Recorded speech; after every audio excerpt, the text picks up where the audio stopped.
Welcome back, everyone, here to the SPL as we go into set 2 of 3 for the day. And if you thought the Knights were done, well, they're just getting started. Because Mifflin, as you join me here on the desk, the Knights are going to be joining Ghost in this next game. Maybe not very happily after another loss, or I guess a first loss in a while, a 5-set streak. I was really excited to make a 6-set versus 7-set win streak comparison for this, Ghost and Knights both being on one. But now that one's ended, you almost feel like momentum has shifted in the universe.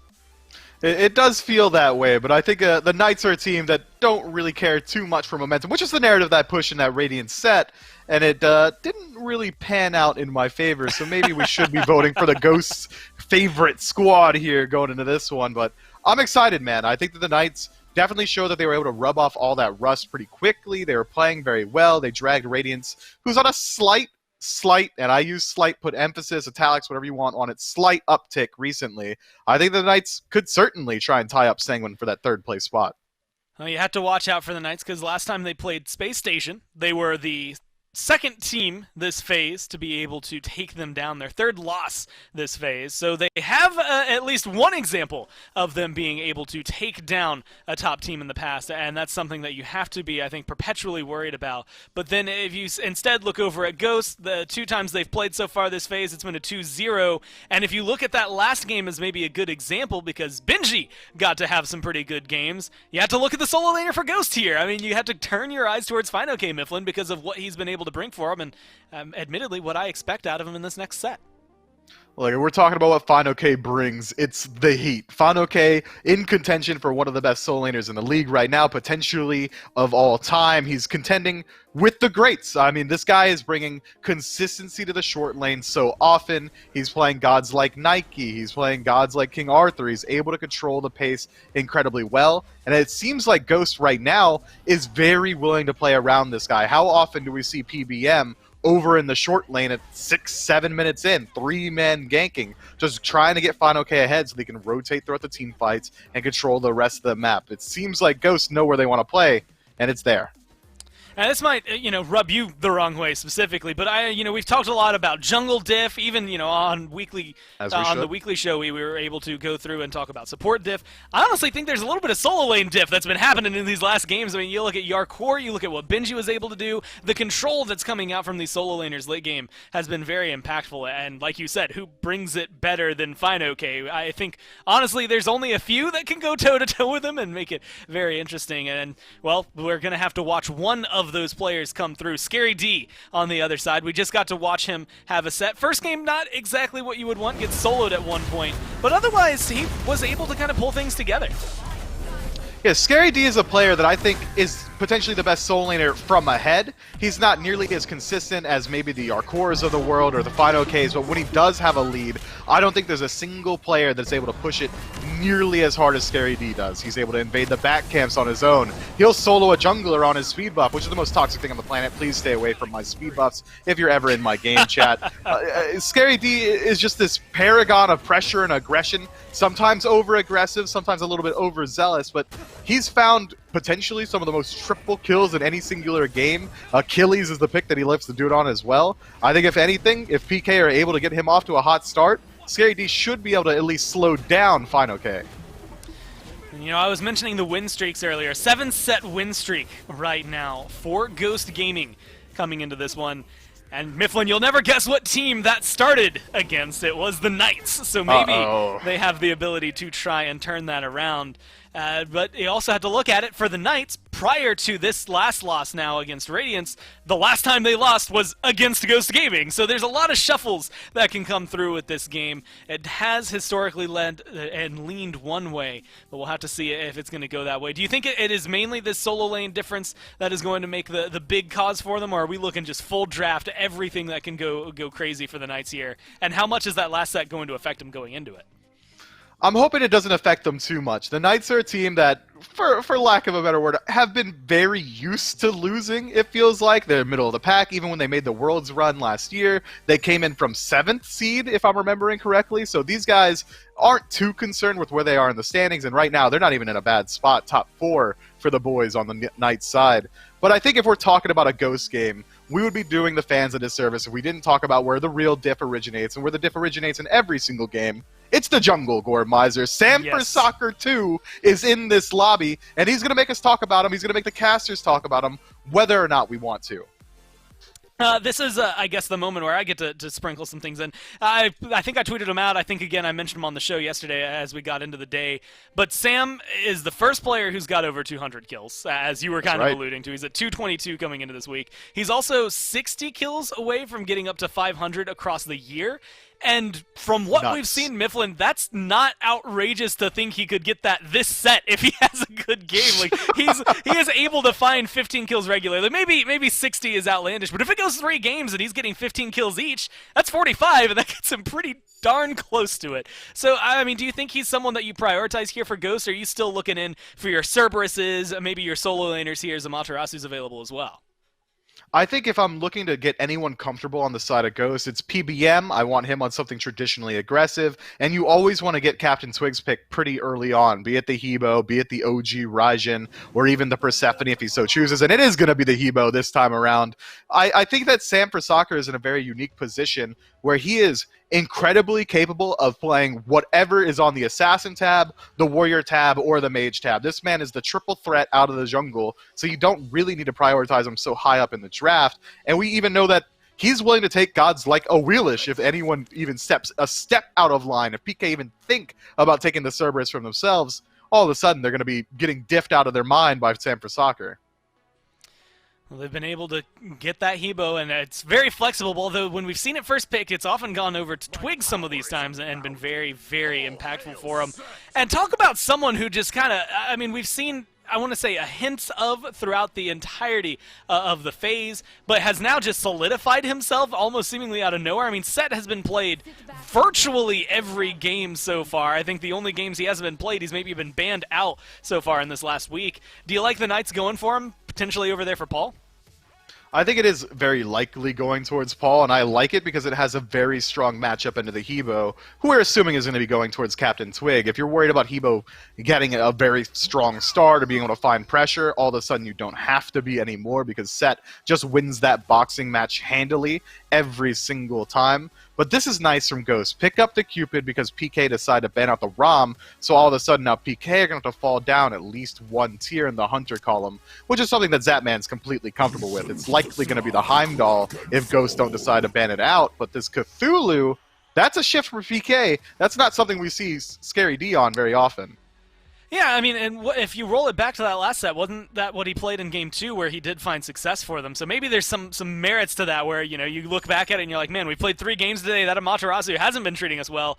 You know what, let's just not, like, let's just leave that one off to the side, lock in the Cthulhu and see what we can do potentially, and maybe probably up against Fine OK's Nike here, as he's been favoring that, as you had highlighted a little bit earlier. So a good composition for the Knights, maybe a little different for some of these, and honestly, you're not giving up too much in terms of the sets. Very flexible, and yes, Kuzunbo and Cthulhu are maybe going to be more streamlined, but you still have, like you had said, Zap, as well as either Paul or Cuvo to pick for in this case. So a lot of flexibility that's coming out over there, and it seems like Ghost are going to choose to go against Zap in this case. Hachiman going to get banned out. Heimdall, you had mentioned earlier, one of his favorites. I would be surprised if it wasn't banned here, as it's Cerberus on the other side with the Wheelish taken away by the Knights, recognizing that Ghost, they've got some pocket picks of their own.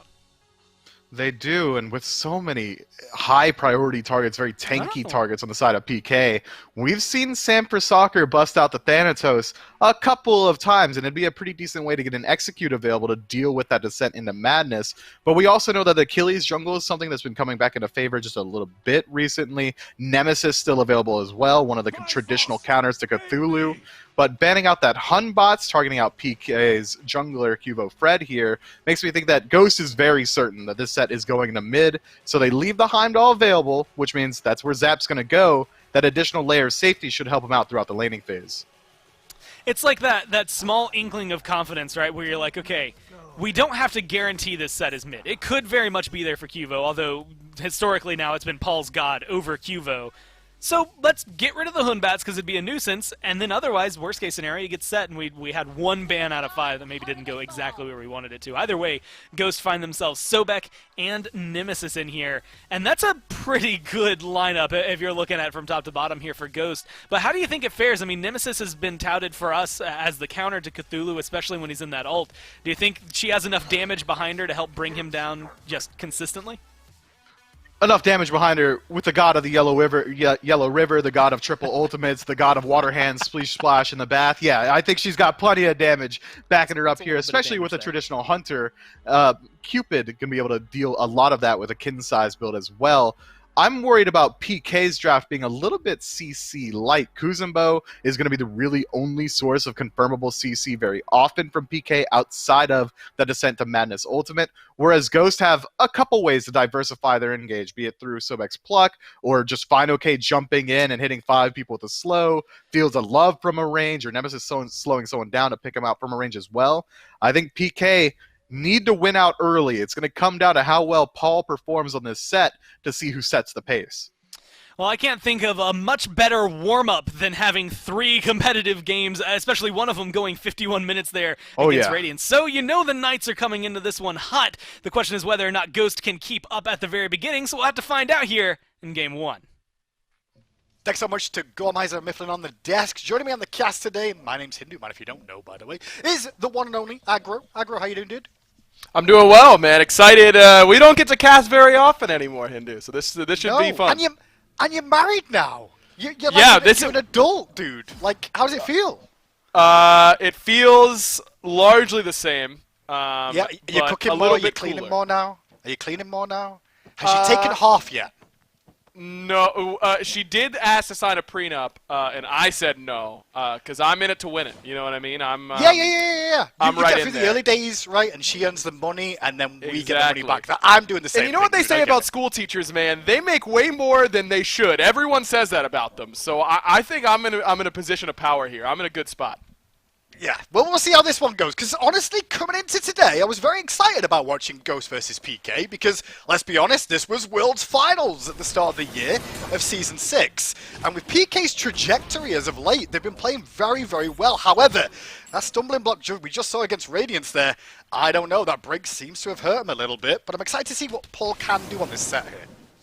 It's been a great run for PK as of late, but I think that with the break, I mean, we saw what the break did to that Radiance team that was also red hot, and then they lost like 7 sets in a row. Now, PK's break much shorter than what Radiance had to deal with, and I think that does really matter quite a bit, but just being in the swing of things and ready to go is really, really critical at this level, because every team is so talented. A lot of it comes down to how well you play on a given day.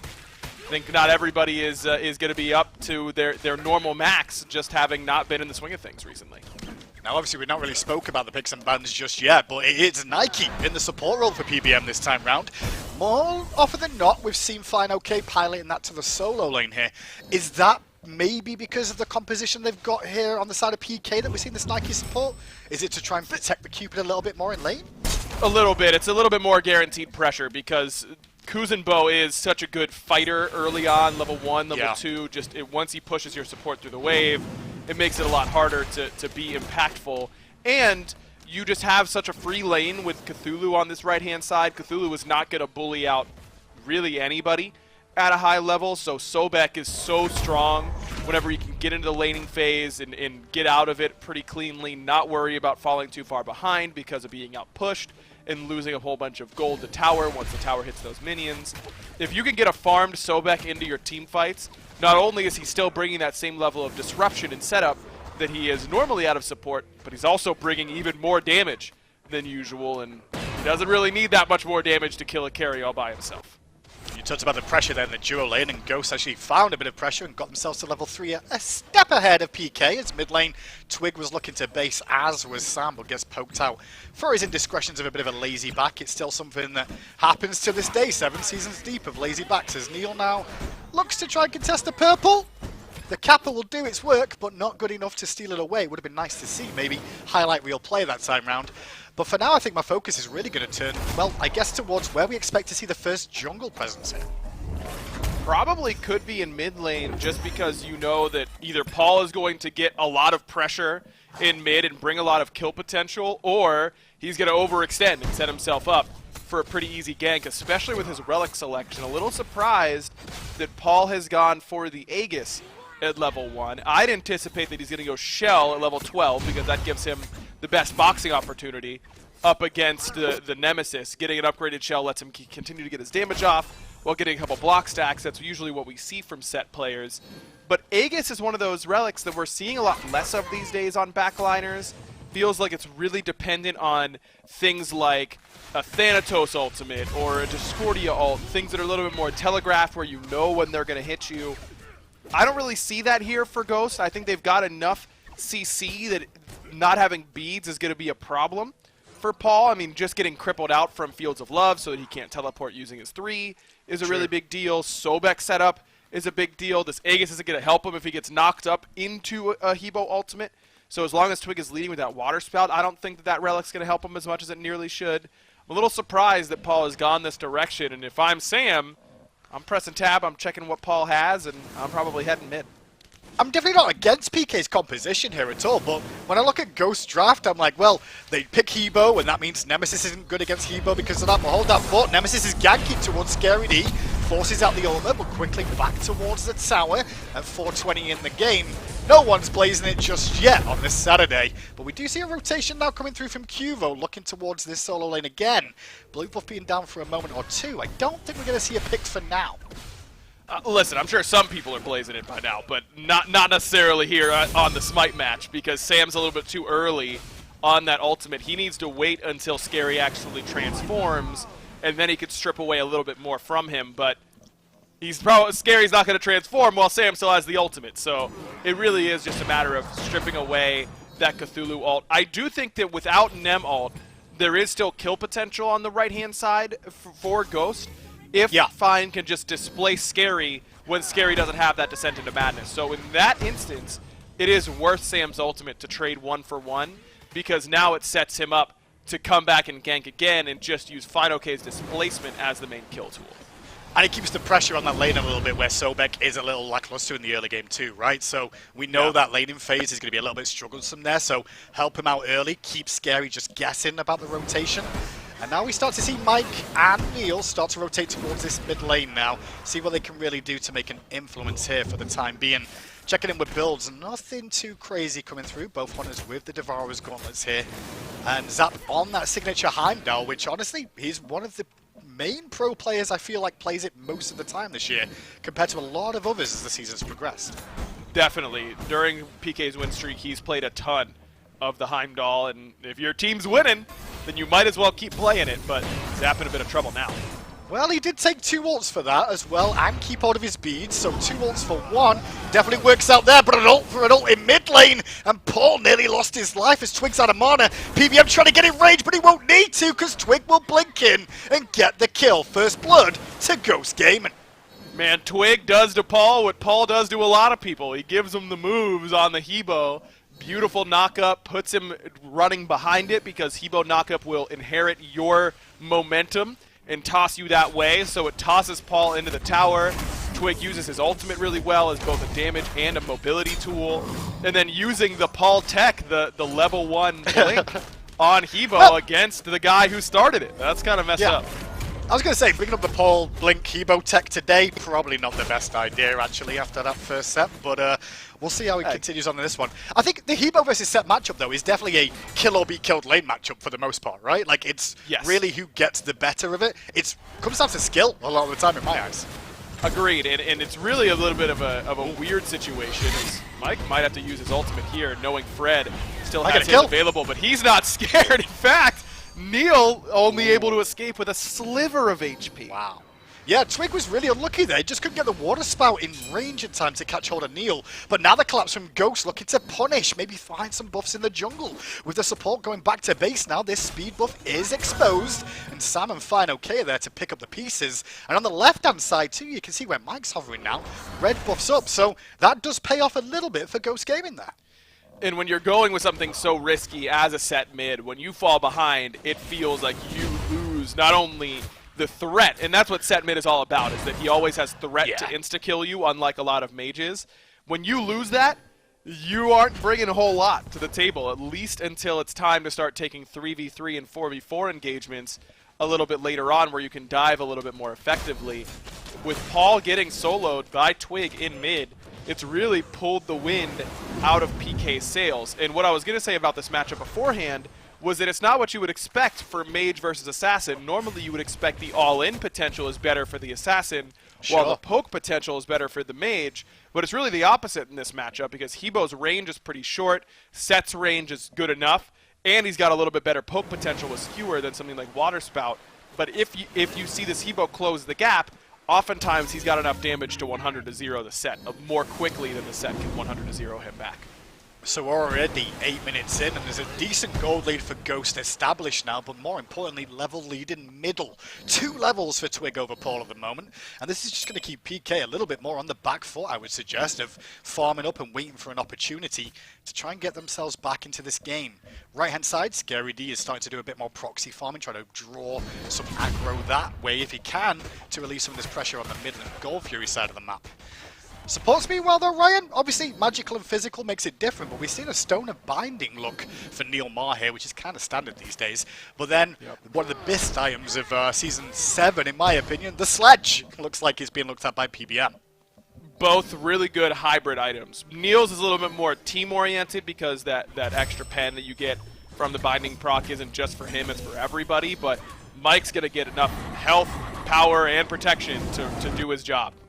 Gold Fury going down, and Heimdall will not be in range for Zapman as the right-hand side. PBM was also invading the speed buff at the same time. Speed doesn't end up getting away, does he? But he's still got his ultimate available here. Shield comes through, already on cooldown, leap down 2, and 4 members managed to bring down Polar Bear Mike at the cost of a Gold Fury and a speed buff. I mean, look, the mental damage inflicted by stealing speed might be worth more than the bit of gold he just gave up, but now Sam, no beads. No chance he survives that through the realms, keeps the CC chain going, and now PK all of a sudden, despite losing the objective, is up 2-1 in kills. Yeah, could look for a Pyromancer here, maybe blue buff coming up. You can see the pings spreading around on the map real quick to let them know there's a lot of action potential. Pyro is what's been called here as Kivo takes away those Harpies. But Twig is available to rotate round to this. This will take a bit of time. This mainly Guardian's not a whole ton of damage just yet. It goes fine, okay, as does Twig too.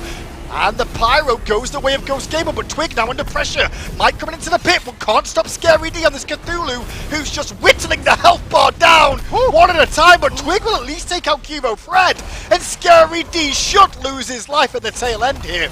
Nowhere to really escape to back to safety, other than, well, the safety of a Tier 1 and Tier 2 of the enemy team. And now it's Sam cutting down Paul in mid. No Aegis there to save him that time. Looks like he used it, and it still wasn't enough to get there. PK, I mean, you understand why they feel confident in that moment. You know, they'd just gotten 2 kills. They knew that Mike was on the respawn, so they didn't have to worry about him right away.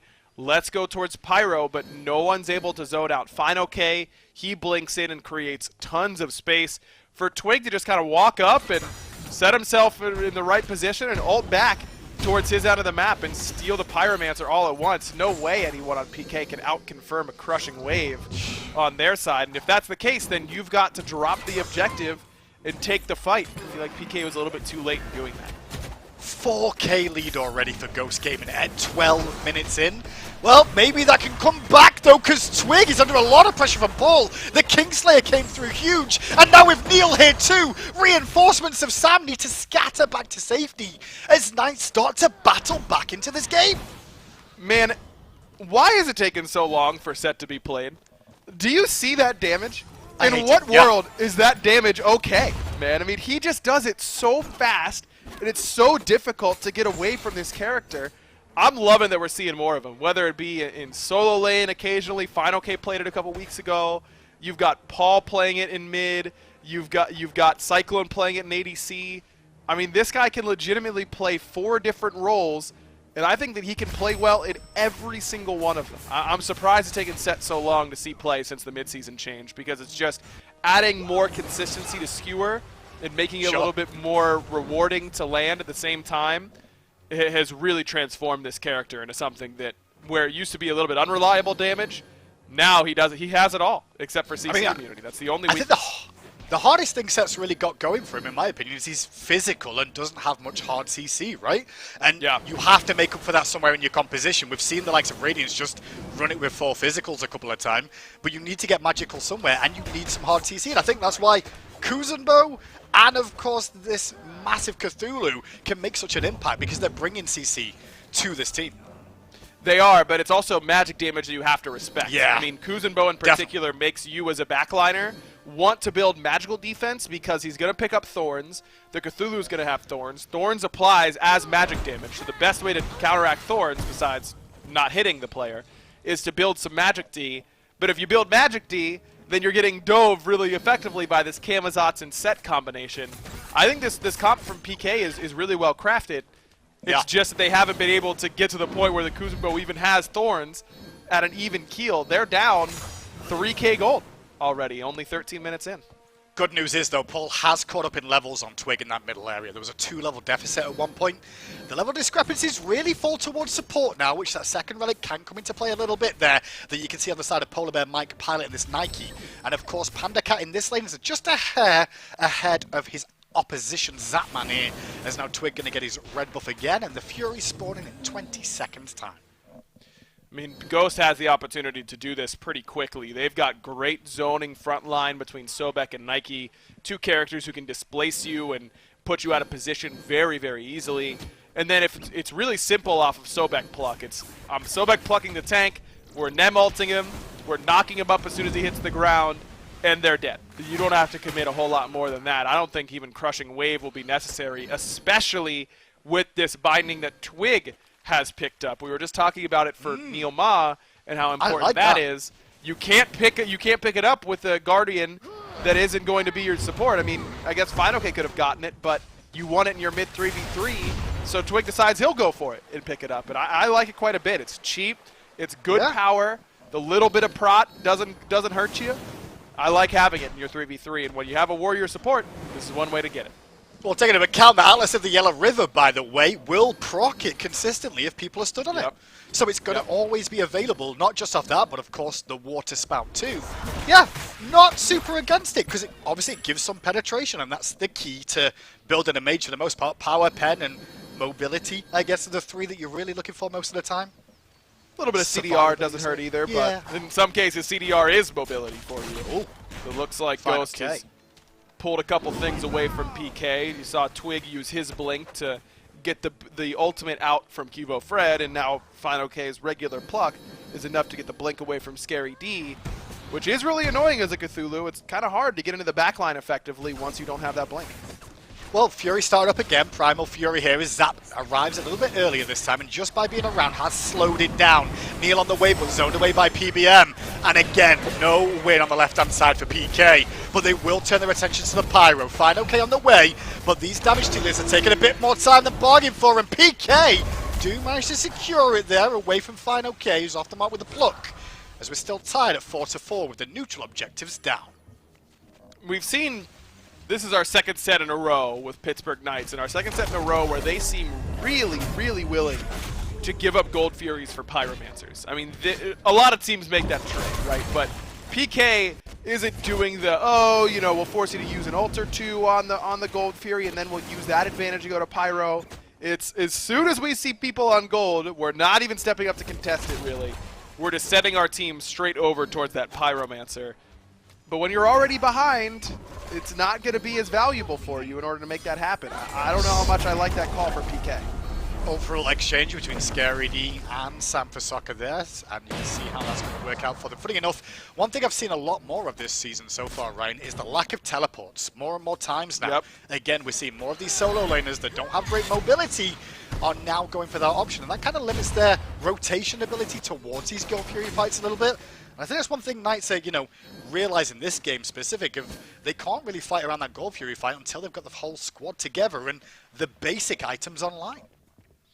They're pretty close to a couple power spike items. I mean, you look at Heartseeker coming for both Fred and Paul. Once they have that, it'll make their lives a lot easier without a doubt. But you just cannot allow a team like Ghost to continue to compound advantages. And right now, PK is stepping the bleeding a little bit. They've kept it right around this 3K deficit fairly well for the last 4 minutes or so. But eventually, Ghost is going to spring a leak in the dam. They're going to find an opportunity and use this lead pretty effectively. Maybe using a neutral objective as an extra member for you in order to deal some damage. I mean, Panda and Twig were a little bit weak from pulling that Fury. Maybe that's your opportunity.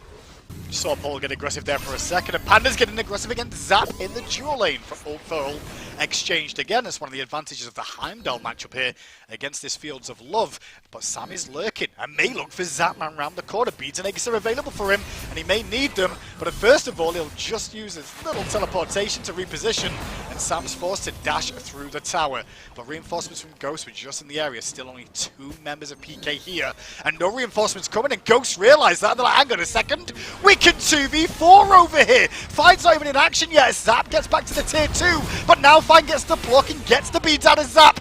Leaping from PBM will secure the kill as Cubo arrives to the party to try and punish Fine OK, but a shell came through in the nick of time to keep Fine OK alive for now.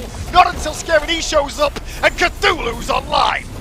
Sam goes down as well, but Twig flattens 2 members of PK. No problem for him whatsoever. Paul comes in late and is going to try and play cleanup crew.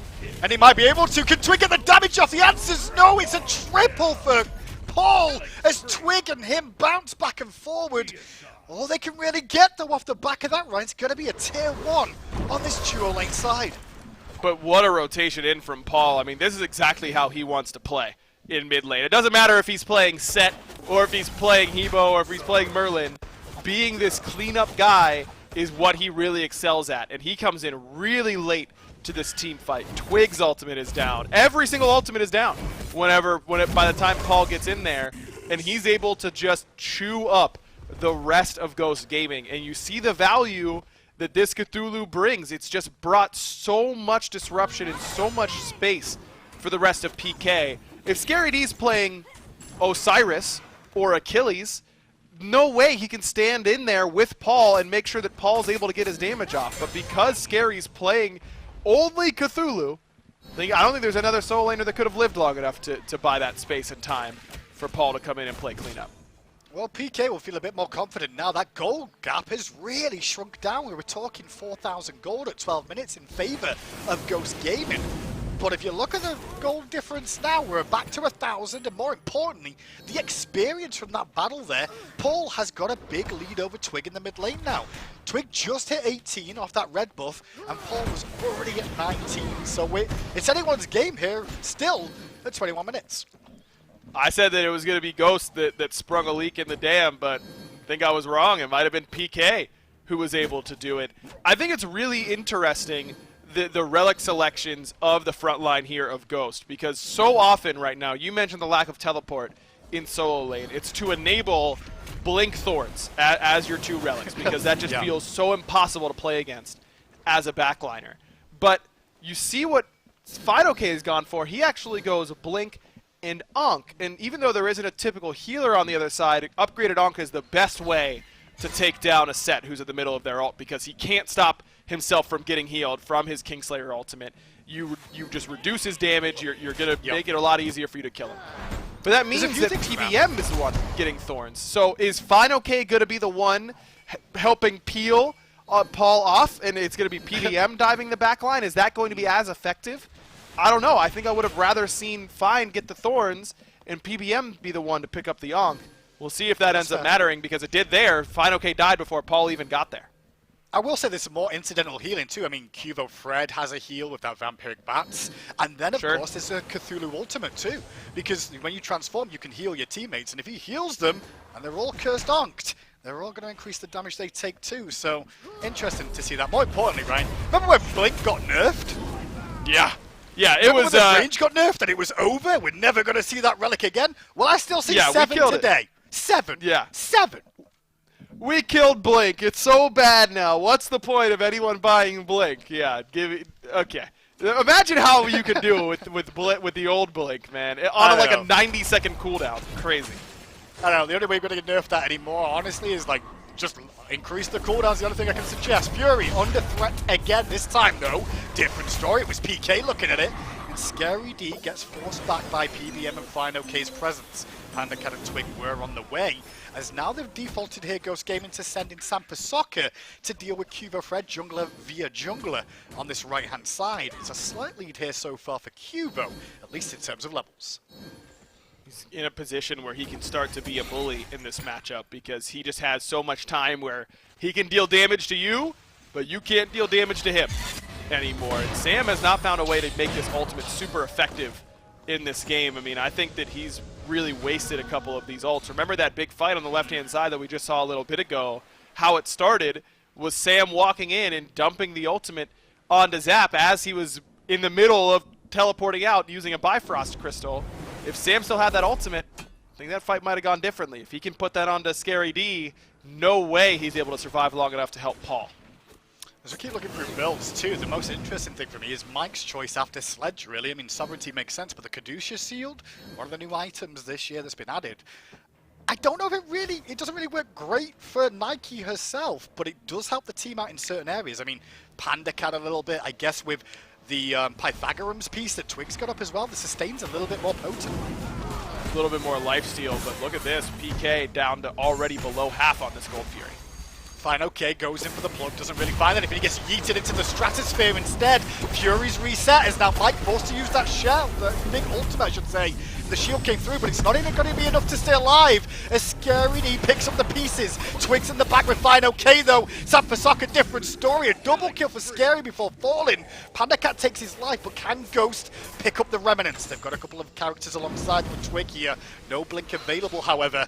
The damage has been done. Fury reset, 2 for 1. But it's Ghost around the Fury still that could reinitiate, and only Cubo here to really defend. Good example of a fight where a support can do their job and die at the same time. But gotta make sure that Fred doesn't do that. There is no world where that should happen, Hindu man. Yeah. You can body block it. It's a Screech. It's not gonna one-shot you, man. Get in front of him. My God. Dude. It's Season 7. I still see lazy backs and I still see like an easy body block opportunity. Good job from Cubo Fred though to get PK that Gold Fury and give them the first lead of the game. It'll cost him his life, but now the overextension from Ghost is going to be punished. Zap takes out Panda Cat and Twig's going to ult away from a diving in Neil Moore. Thanks for the help, he says to Fine okay, but the slows were enough from the Atlas of the Yellow River to force Neil back. However, the Pyromancer is on the table, and that's just more gold potential for PK to extend a lead. The PK Pyromancer is what we should be calling it. They seem to get this objective more than most, but got to make sure that Mike doesn't steal it away. Hey, wow, that was kind of crazy, Hindu. Like, one person came up to contest an objective, and one person from our team just made sure that they couldn't deal their damage and zone them and use some CC, and then we got the objective. That's nuts how that happens. Here's the thing, right? We've seen this Ghost team play a lot too, so like those sort of mistakes just shouldn't happen. Like, you can't let teams get away with doing that. We've got to call it out in those moments because, you know, it's a skill shot with a Kamazots that just stole a Fury. Are you kidding me? You guys were in the World Finals last year. Come on. Well, hey, they lost to this PK team, but they've looked so good this year. I mean, they're too soon. You're the one who opened it with that. What do you mean? Yeah, you continued it, dude. It was you, not me. Okay. Yeah, you're right. Maybe I was kicking the horse while it was down. But look, the #1 seed in the SPL shouldn't be losing Gold Theories like that. And it really does bring a big boost to PK, who was down by a lot in this game. I think that Ghost are still in a good position to come back and win, but in particular, Sam has to find a way to get more value out of this Nem ult. We have not seen a Sobek pluck on a frontliner into a Nem ult into insta-killing said frontliner at all yet. Who's this the game. target? Part of that is because of Sam. Part of it's because of Fine. He hasn't been able to find those good initiations. Yeah, I think my thing is, like, where does Sam really go with that initiation of the ultimate, right? I mean, you relied on Fine for the pluck. from my point of view, I mean, Nemzul's probably best on a Cthulhu that's all in to try and reduce his tankiness, or potentially, you know, onto this Cruising Bow as well to shred the protections and burst them down. The other characters, a little bit more escapable, a little bit trickier to deal with, I'd say. Agreed, and I think that you can use those in those moments, but not having the CC set up there for him, he's just kind of using it at times where these players can still use their escapes after the fact. I don't know that you could really wait for the Cthulhu to ult every single fight, but you can certainly hope that either Mike or Fine is going to be able to jump in for you and get the fight started a little bit more cleanly. Well, right now the position seems to be around the Fire Giant side of the map. The Hunters are both level 20, so they're going to start navigating towards this right-hand side and ignore the duo. As you can see, that big old minion wave building up there. Someone will have to go back to clear that out on the left and get that free farm. But Panda will stay here on the right to make sure he's in a good enough position to protect or even initiate the FG. I don't think he'll be in the straight 5-5 as I see in mid lane. Paul got a little aggressive there for a second diving in, but got rewarded with a good old spout from Captain Twig. And Twig's build is really not what we normally see out of Hebo. No Soul Reaver for him quite yet. I don't know that he's not going to be able to get it until he sells his boots or sells that Stone of Binding. But a pretty proc-heavy build, I would say. You're looking at this E-Staff trying to strip away some of those health and protections, giving him some health a little bit up against the set in particular, I imagine, is what he's looking to get this extra HP for, the set and the Cthulhu dives in particular.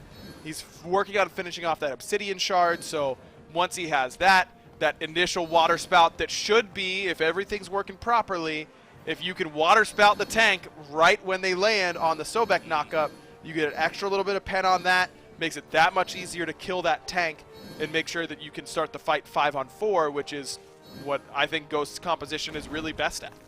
Yeah, I was going to mention the lack of pen in that build, but he did just get that Obsidian Shard finished, so now he shoots up to 30% base, plus the 10% you get in your first ability from that passive too. So just keep an eye on Twig's damage in this next engagement as he starts to look for these tanks with the spouts, with the water hands, just to see what sort of impact he's going to make to that front line. Because in terms of magical defense, I mean, Scarity's got a fair bit, and Neil Moore's not too far behind with his option, although Neil Moore with a Divine Ruin there, that's an interesting choice, I'd say, on a Cruising Bow. But at the moment, it's all focused on Panda Cat from Scary D, and in a blink of an eye, Panda's back in the cage. Twig, meanwhile, could be joining him as the slippery slope of Paul dashes on in. Who's next on the list? It's Samba Soccer, who has to dash away, but he won't get away as Cubo swoops in for the kill. Zach will take down Sobek, and that just leaves poor old Nike to dip with a shield up as PK head to the FG. So, remember when I was talking about how hard it is to play against Blink Thorns as a backliner? What is Zap ever supposed to do to live in that scenario? He just can't. You just can't. There's nothing you can do when you get double Blink, double Thorns, double ulted by the Guardians. You have to rely on the rest of your team to get the rest of the damage off for you. You hope that you force a team to overcommit onto you, but that was not the case there. PK just got a pick so cleanly. Ghost was far too spread out. It's likely going to be a delayed deicide here. PBM, no ultimate, and Paul with way more than enough movement speed to catch him. That's really allowing PK a bit more of a window. Now they can push down tier 2 in a 4v5 for a little while longer now. Fury's up as well. And more importantly, I think the thing there is with Panda Cat dying there, right? He did use his beads, and he did use a shell, and still disappeared that quickly. Yeah, and that's kind of leading to your point about the Blink Thorns combos. And that's why we see this Divine Ruin pickup from Neil Ma. Gods like Kuzenbo, they're going to put good damage on you, but oftentimes they can get you to 30% or so. You add in Flat Pen and Power to that equation, he just outtrades Hunters. Yeah. If he's got Thorns up, you can't kill him as a Hunter because he will kill you first between Thorns and Shell Spikes. It basically gives him as much protection just in the force of offense instead of defense. I love it on Kuzenbo. Phoenix is 70% health as in from PK. Now front lines waiting for an opportunity as the Nemesis hits onto Neil Ma. And Neil Ma was tanking too much. The Phoenix falls, but so does the support from PK. Feels all about from Panda Cat, but that won't stop Scary D from transforming and peeling away his team. Maybe, though, Ghost want to give chase with the Atlas. That wouldn't surprise me at all. In goes Panda Cat, trying to get in range from the Heart Bomb, off the mark on Scary D. And Scary D should de-transform soon. But all the while, PK have found an opportunity on the left to at least get a Primal Fury. Scary's going to put out a good amount of damage on the back end. Watch out, here comes Red and Paul from the left. I don't know about this one. If they keep on diving past this, the boys from the left could come through. What will PK do here? They're diving in for Zapman at the back. Twig giving chase the Atlas. Final case in range, looking for the pluck. Won't need it. Sticking strike will take down his life. And Paul and Cuvo just kind of watched. I don't know about that. What's going on? Ghost now barreling down mid for a return Phoenix of their own, with only Paul and Cuvo available. No ults up either. It's going to be a backdoor attempt with no minions here, but they're still going to get the job done. Mistakes were made by PK. Just not respecting this dive potential. Not only do you have the Atlas of the Yellow River there in order to keep your chase going, but so you have the Cupid dash as well, which does a very similar thing. It gives your teammates movement speed in that area behind the Cupid dash. So whenever you've got the Atlas and Flutter coming your way, that's a lot of extra movement speed for your whole team.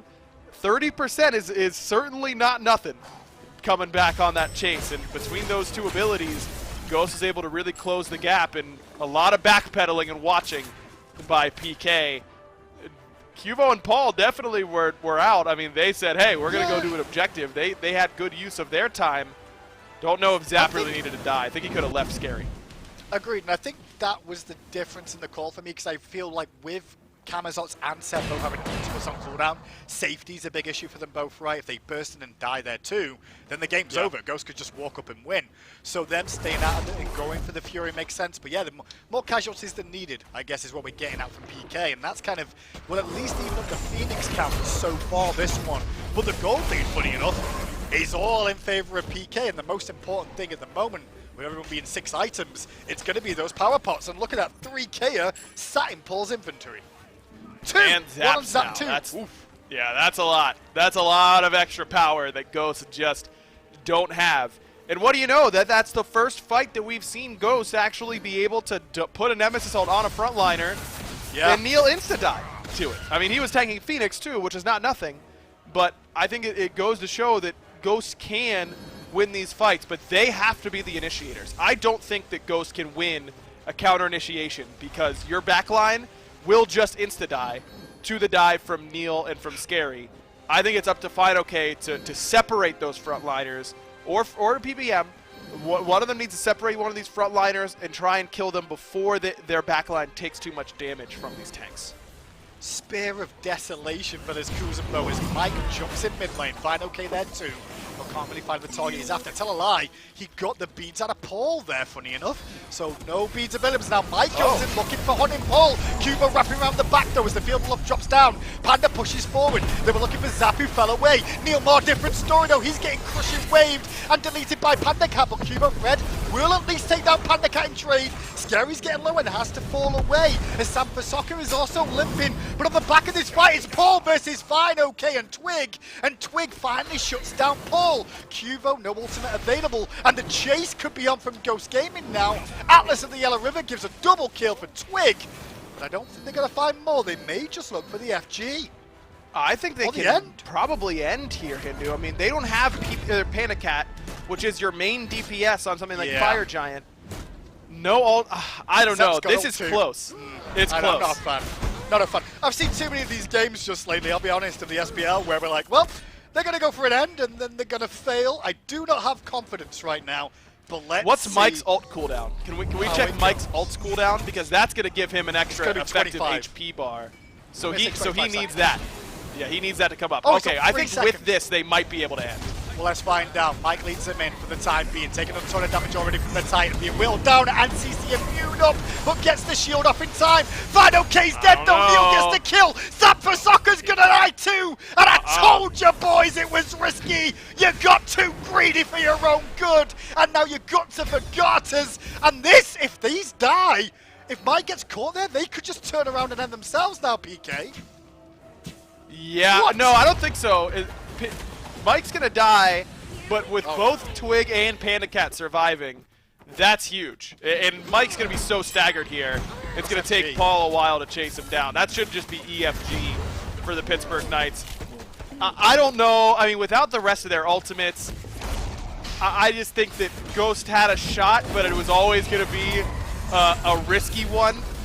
If PK misplayed, it's really easy for them, but that team's too good in order to just let a bad misplay happen to them in that spot. Hindsight's 20/20, but I wish it had gone for the EFG there, huh?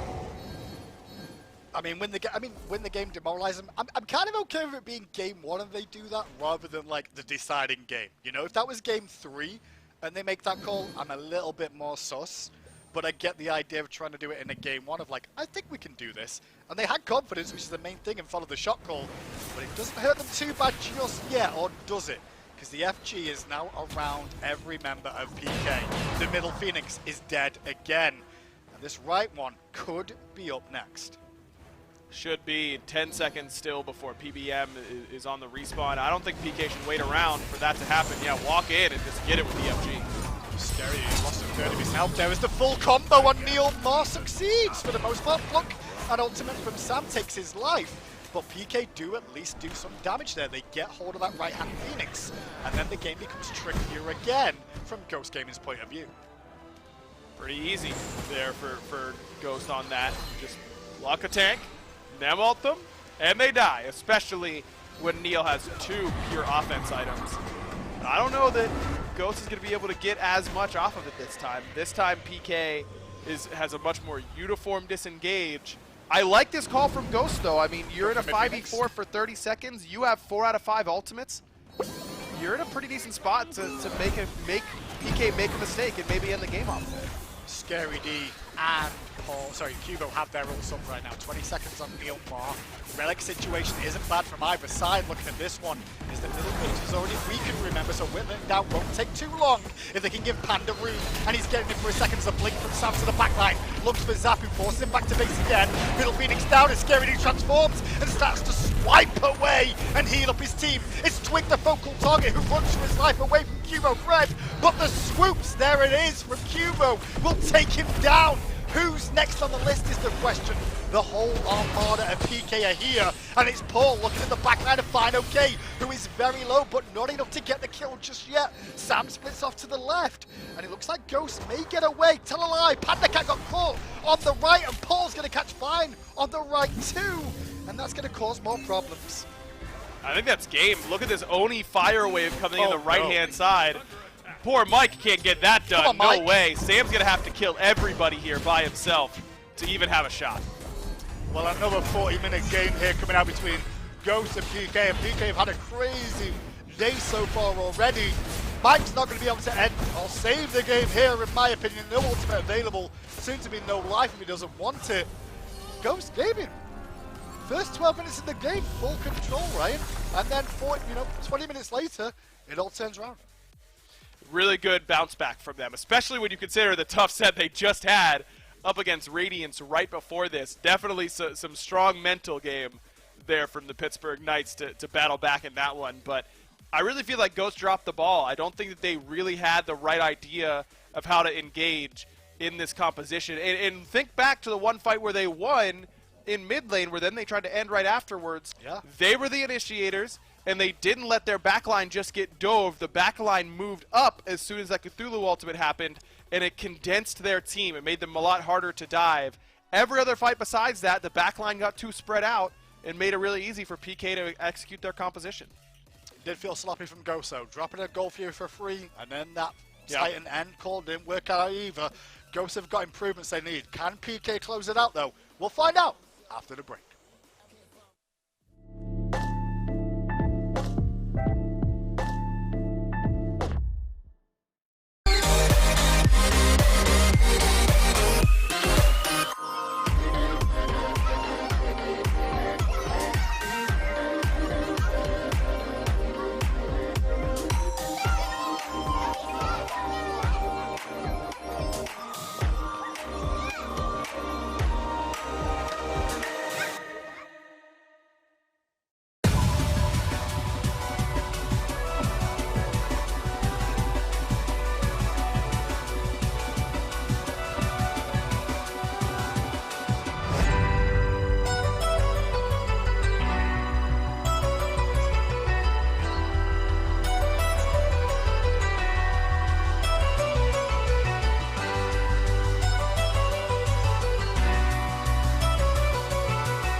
Welcome back, everyone, to the SMITE Pro League.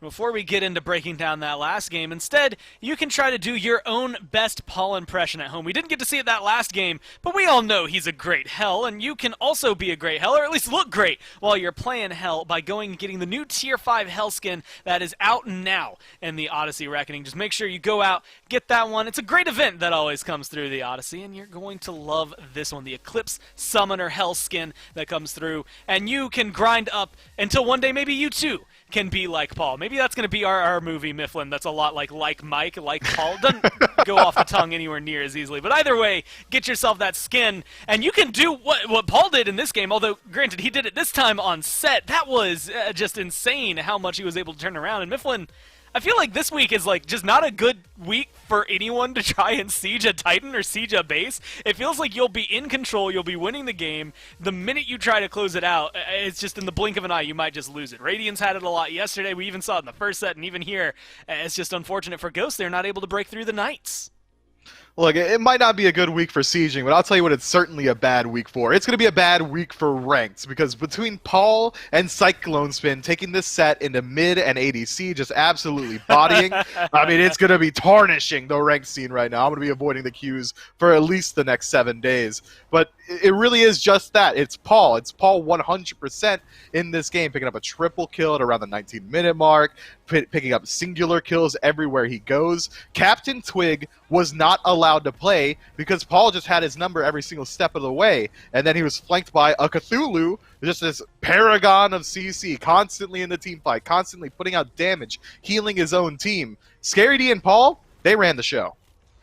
And I love this. I always love Cthulhu highlights and whenever we're sitting on them, because it's almost as though you're watching from the spectator point of view anyway, because you're so high up in the sky. But I mean, that's twice now that Scary D has got this god and made a huge difference for them. And I will say, I'm starting to notice a theme, and that is this set going up against Hebo. You know, right now it's Paul picking it, but even Cyclone's been picking it over there, has been dealing with it to get to the backline. Yesterday it was against Shinto. Earlier we saw it used against the Knights themselves. And so maybe something to be said about the way that matchup keeps going. Unfortunate, I think, for Twig. Still able to get 25,000 damage out there, but not enough to keep up with Paul, especially after that triple kill. I mean, shaky. 40 minutes, that goes the distance for these two teams, and not the way you would expect it to start. Ghost Gaming, favored in this one, and it's always been a 2-game set. It's just always been in favor of Ghost. The question is whether or not now they can push us to 3, or if the Knights are going to kind of give the biggest surprise upset, I would say, that is potential this week in the form of taking down the likes of Ghost Gaming. We'll have to see that as we go forward into game number 2. Do you think a lot of what we saw in that game was draft, or was it just the great execution that the Knights were able to bring?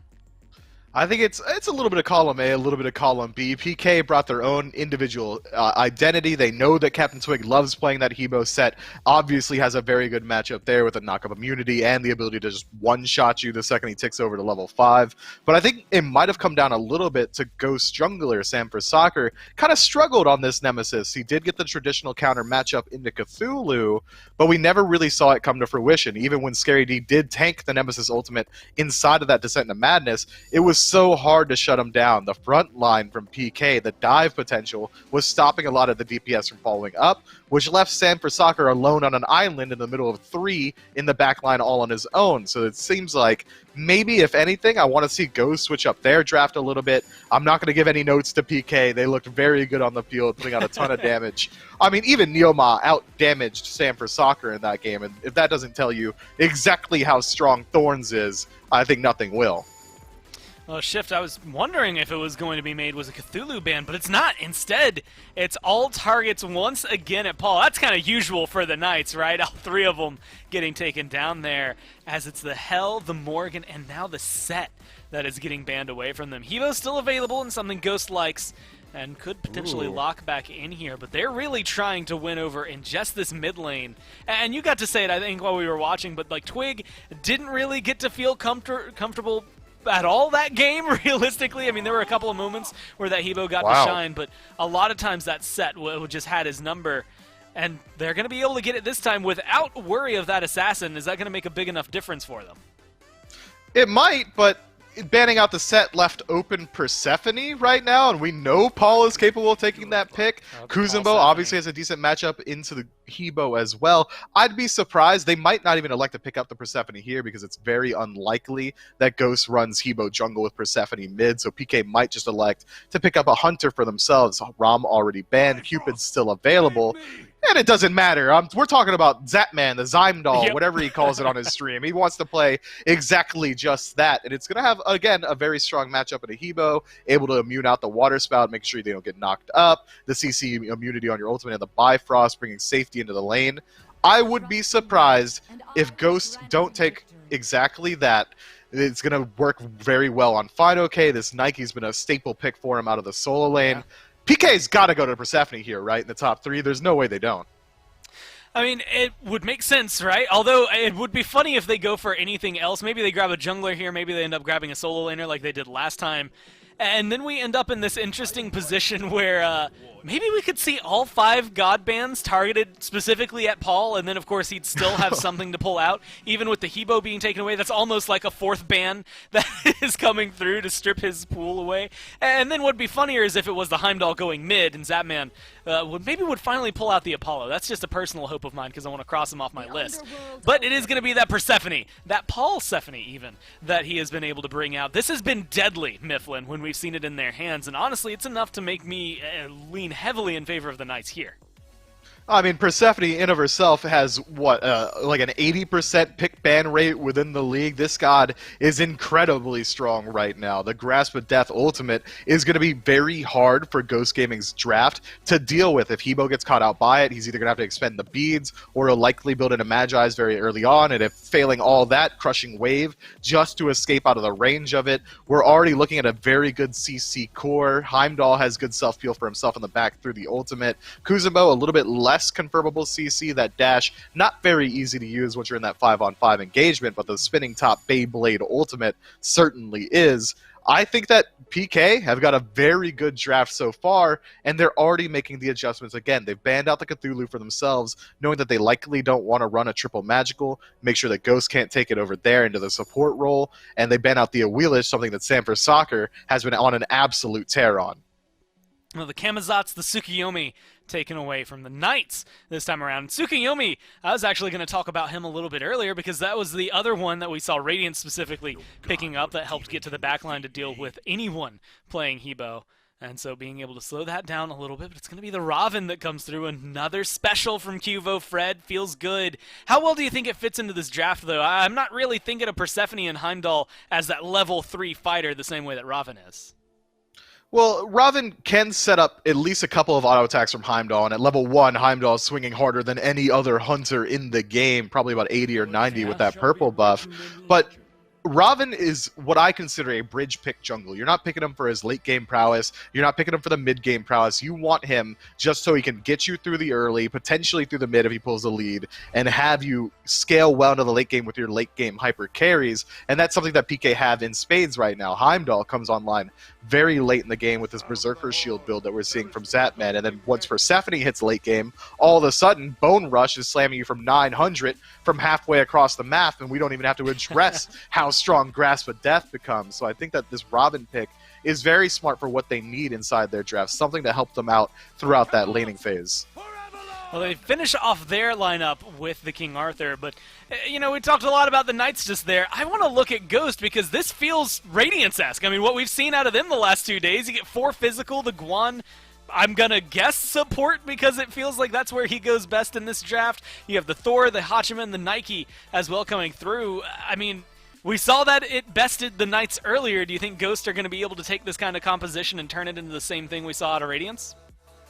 They can, but Radiance was running it with Morrigan, able to turn into just about anything to fill the gaps or turn into a secondary Tsukiyomi. Instead, now it's going to be Hebo, who doesn't have the benefit of being able to go into a stealth or turn into someone else and become a tanky target. So now, PK have a very clear goal in every single team fight. Let's close the gap, let's get on to Captain Twig and make sure that he doesn't have a fun time on the battleground of the gods. I think Ghosts have a good draft for making sure that he might be able to create some space. This Thor initiating the fights, Nike and Guan Yu almost acting as this protect the president draft, with Hachiman acting as a secondary peeler in the backline as well.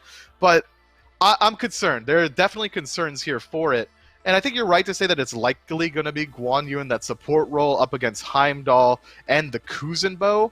There's not really much that can stop the Taolu Assault coming through. So it could certainly work out, but it's a very high execution draft. But if anyone can do it, it's Ghost Gaming. They're at the top of the leaderboard for a reason. I think we owe them at least a little bit of the benefit of the doubt. Yeah, you say high execution, they say #1 in the league. You gotta make sure you remember that part. But the question right now isn't whether or not they can execute it, it's whether or not they can execute it enough to win. The Knights looking for a potential upset today. We'll have to see if they can get it here in game number 2. Yeah, good point of saying it there, Gore. Upset, because honestly, PK have looked good as of late. They've been on a bit of a winning streak, barring that loss to Radiance early today. Their last couple of performances have been on the up and up, but to take on Ghost and get in a spot to 2-0 them here, Ryan, I'm a little bit suspect on that being a possibility, because, I don't know, Ghosts have always felt like the cream of the crop this year. They've been the #1 seed, and the only team that's been close has been SSG, who Ghost has always beaten. So I agree. I think that's the right assessment. But it speaks to the level that PK has been playing at recently. I mean, only one loss in their first, their last 7 or 8 sets or something like that, and that was just earlier on today to Radiance.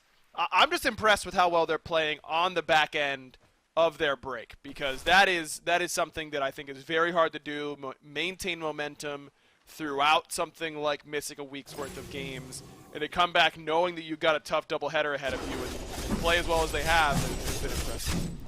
Well, this time round, it's not Nike support. It's going to be Guan Yu for Polar Bear. Mike and Fine OK will part of the Nike back to the solo lane once more for PK. And you can just see that the Warriors will be used there by Mike at level 2 early on.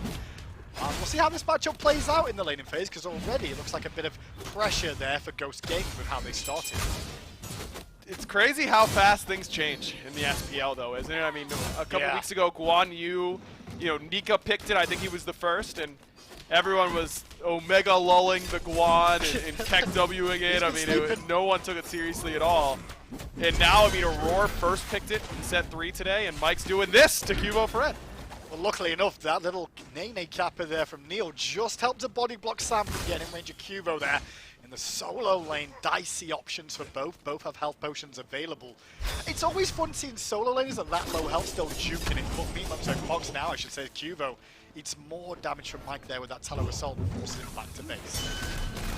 Really good pressure exerted by Mike. I mean, not only does he step up and help invade the red, though that I believe was secured by a hog from PK, but chases Fred out, makes sure he gets a bad reset off. No boots 2, which is usually the mark that you're looking to get to. As a jungler, hitting that 900 gold is really key to make it sure that you're as strong as you can be for the next round of buff spawns. Sam's able to get his reset off. He should have about 900 gold coming up. And once he does, he'll just be stronger than what Cubo Fred will be if we see Ghost try and run back that red invade. And interestingly enough as well, the way they started their Ghost game, and they didn't do that Alpha Harpy on the left-hand side. Instead, Mike and Panda went to lane after purple, dropped the wave, and they gave the solo experience to Panda to allow him to hit level 3 a little bit quicker. So this has come at a bit of a cost for Polar Bear Mike to put the pressure on elsewhere on the map. He's behind in farm against his support now, but at least that's putting Cubo behind as a comparison. And you don't really need the levels when you're playing a support like Guan, as Scary D is in trouble. Sam is on the way, but I don't know if Fine needs the help. Oh, that was a nice little juke up towards the tail end from Scary, just to get a bit of range from the basic. But he will survive for now, out of potions there, as you check in with Paul on Persephone in the mid lane here. And funny enough, I think that's what a lot of people may have expected the first game to see, is maybe this Persephone, with it not being banned away from PK. But they didn't look for it. Instead, they went for that set option. However, this time, with set being banned, we see the Persephone pick up the Scary D still being pressured on this right-hand side. Nike has really done some work over here in the solo lane, and it feels like Radiance, we're all saying, oh, they're picking these weird things, and who knows? I mean, Set highly prioritized. You've got the Morgan and Guan Yu and Nike. Look at what other teams are starting to pick. Yeah. Guan Yu, Nike, Set getting banned. I don't think it's a coincidence. I don't know that the Radiance was necessarily the one to start all of it, right? I mean, who knows who kind of was the leader behind the scenes, but it's clearly not just a Radiant strat to go with gods like Guan and Nike a little bit earlier on in the draft. Seems like that's starting to permeate through the rest of the league. Did, funny enough, do you reckon Pittsburgh Knights put King Arthur there because they thought it was going to be Guan Yu maybe? Like they expected that Knight to go support, or was like Arthur the kind of the best option under the circumstances of it being flexible? I think it's just the best option in terms of being flexible. Yeah. Arthur does not lose a whole lot of matchups over there in solo lane. And he doesn't dominate the lane like he used to, but he'll be able to hold his own pretty effectively, and then he still rotates into team fights and is very, very strong in those moments.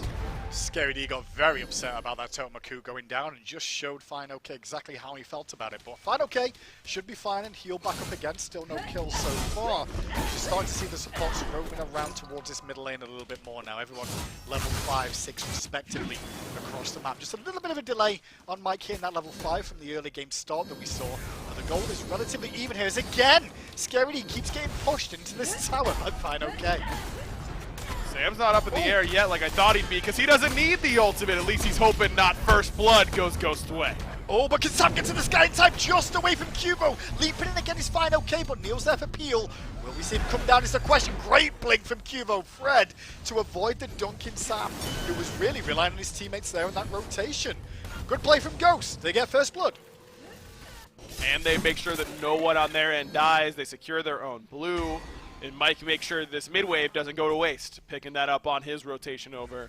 Really well done, and now they've earned themselves a slight lead really on this right-hand side. You're leaving Zap and Panda on this island. You're not taking the fight to Persephone, but you're going where you feel like you might be able to make an impact, especially before Scary's able to get that Stone of Gaia. Once he gets that Gaia, the Nike knock-up and push back from the 2 become a lot less threatening because they're going to proc your Gaia passive. You're going to get a ton of regen really, really quickly. But until that point, Arthur's a little bit vulnerable in this lane, especially if Sam gets off to a pretty good start, which he has. He's sitting on that heavy mace, so has that little bit of flat pen, which is critical. Kivo just going to kill in the mid lane up against Captain Twig as we saw the duel off between Zap and Polar Bear Mike on the left-hand side at the same time there. Not exactly sure how he went down. He does only have Blink at the start for Twig here, so on a Hebo that's going to be awkward if you do get caught out of position. And it looks like exactly what Kivo managed to do. Seems like it must have been Paul's ultimate, if I had to guess, that made it happen as well. Yeah. That being on cooldown, just need a tiny bit of setup, not even if you're someone of Paul's caliber. Just let it rip in the mid lane, cage off that Hebo, and it's a pretty easy kill. Seeing a gank on the left-hand side though, but Zap sniffed the danger already and used that Bifrost to get back to the tier 1 tower because Sam was looming in the jungle there and the pings are down on him, so PK were well aware of that situation. Speaking of Paul in the mid lane with that Grasp of Death too, how are you feeling about these Warriors Blessings on mages sometimes in mid? We're seeing it now and again, it's not all the time, but we're seeing a couple more of these Warriors Blessings come through. It's something that Ben did a lot a couple weeks ago. It seems like he's kind of moved away from it.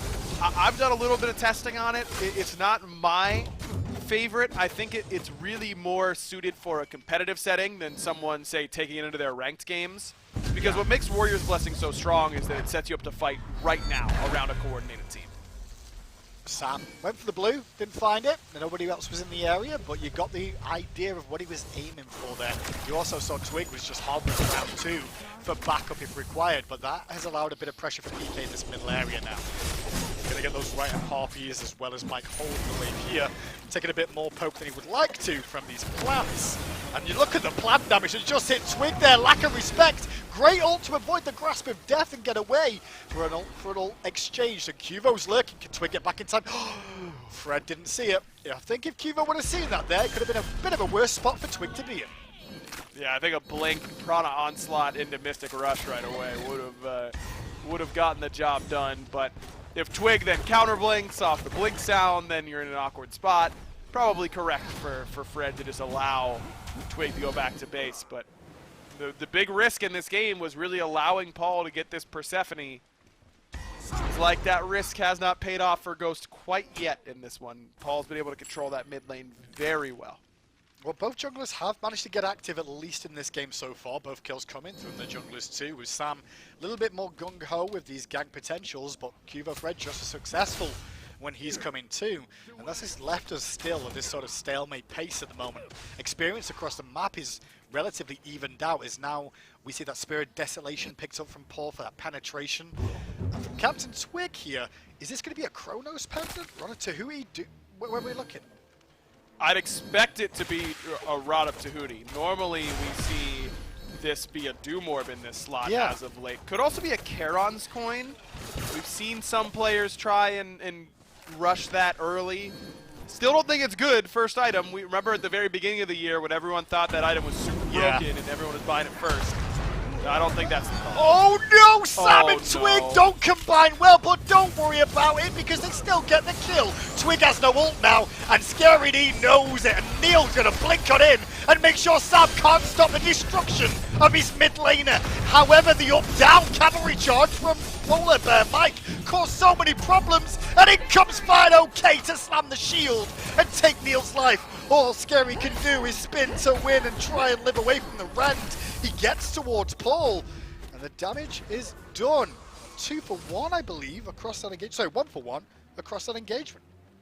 Really, really great dunk coming from Sam and then Mike on the back end, just making sure that you punish the PK members who are grouping up to dive Captain Twig yet again in that mid lane, knowing that they just have an opportunity to get a ton of damage off as soon as that ultimate is down. Bit unfortunate that they end up Ghost rather ends up overlapping some of their CC and the wall ends up blocking off Twig to make sure they can't insta-kill Cubo Fred, but at the end of the day, they still got Fred. It's not too bad. They end up trading the 2 for 1 effect. I was going to say, I think that might come down to Twig's been playing since the beginning of time of SMITE in general. And once upon a time, thought wall had a shorter cooldown at this stage of the game. As in, it wouldn't last as long, that wall. The Fisher time has changed. And that's my excuse I'm going to give him, you know? He kind of predicted of the old timings, I want to say. Because in theory, that would have hit. But at the end of the day, he still got the kill. Yeah. But what's that saying? Horseshoes and hand grenades or something random like that? Whatever. Yeah, close only counts. What sort of... I'm sure the English have some sort of nonsense phrase they use that has the same sort of effect, right? It's for us, it's close only counts and horseshoes and hand grenades because you don't have to be right on with those, so to speak. You've got to have something in fake English. Yeah, probably not broadcast polite though is my concern. You know, maybe we could talk off air about that. I can give you a couple, but nothing that really springs to mind that I could say on the air. I look forward to that. No, I like expanding my horizons to the Narnia land that is England. Narnia land. Okay, we're speaking my language. With that though, it's about 700 goal lead at the moment, I would say, between these two teams. No, a lot to really write home about here because it's anyone's game right now. The experience though, 2K does matter, I would say, at the moment at least. Especially if the next Fury, for example, or the first Gold Fury, I should say, goes the way of Ghost. They're in a pretty good position. I am concerned though that Paul's going to become a problem here because he's kind of owning this mid lane from my point of view. Yeah, despite the 2K lead nearly in experience, Paul's got a level lead over Captain Twig, 0-0-2, as opposed to the 0-2-2 for Twig on the other side. He's already at a pretty big power spike moment, has that Spear of Desolation, so CDR and Pen now acquired. I imagine he's working towards the Divine Ruin. I think that's what you're going to need up against the Guan Yu in that next item slot, but shouldn't be too far off of that either. And once he finishes that second flat pen item, Paul's doing true damage to everybody but the tanks, and even them, he's hitting pretty hard.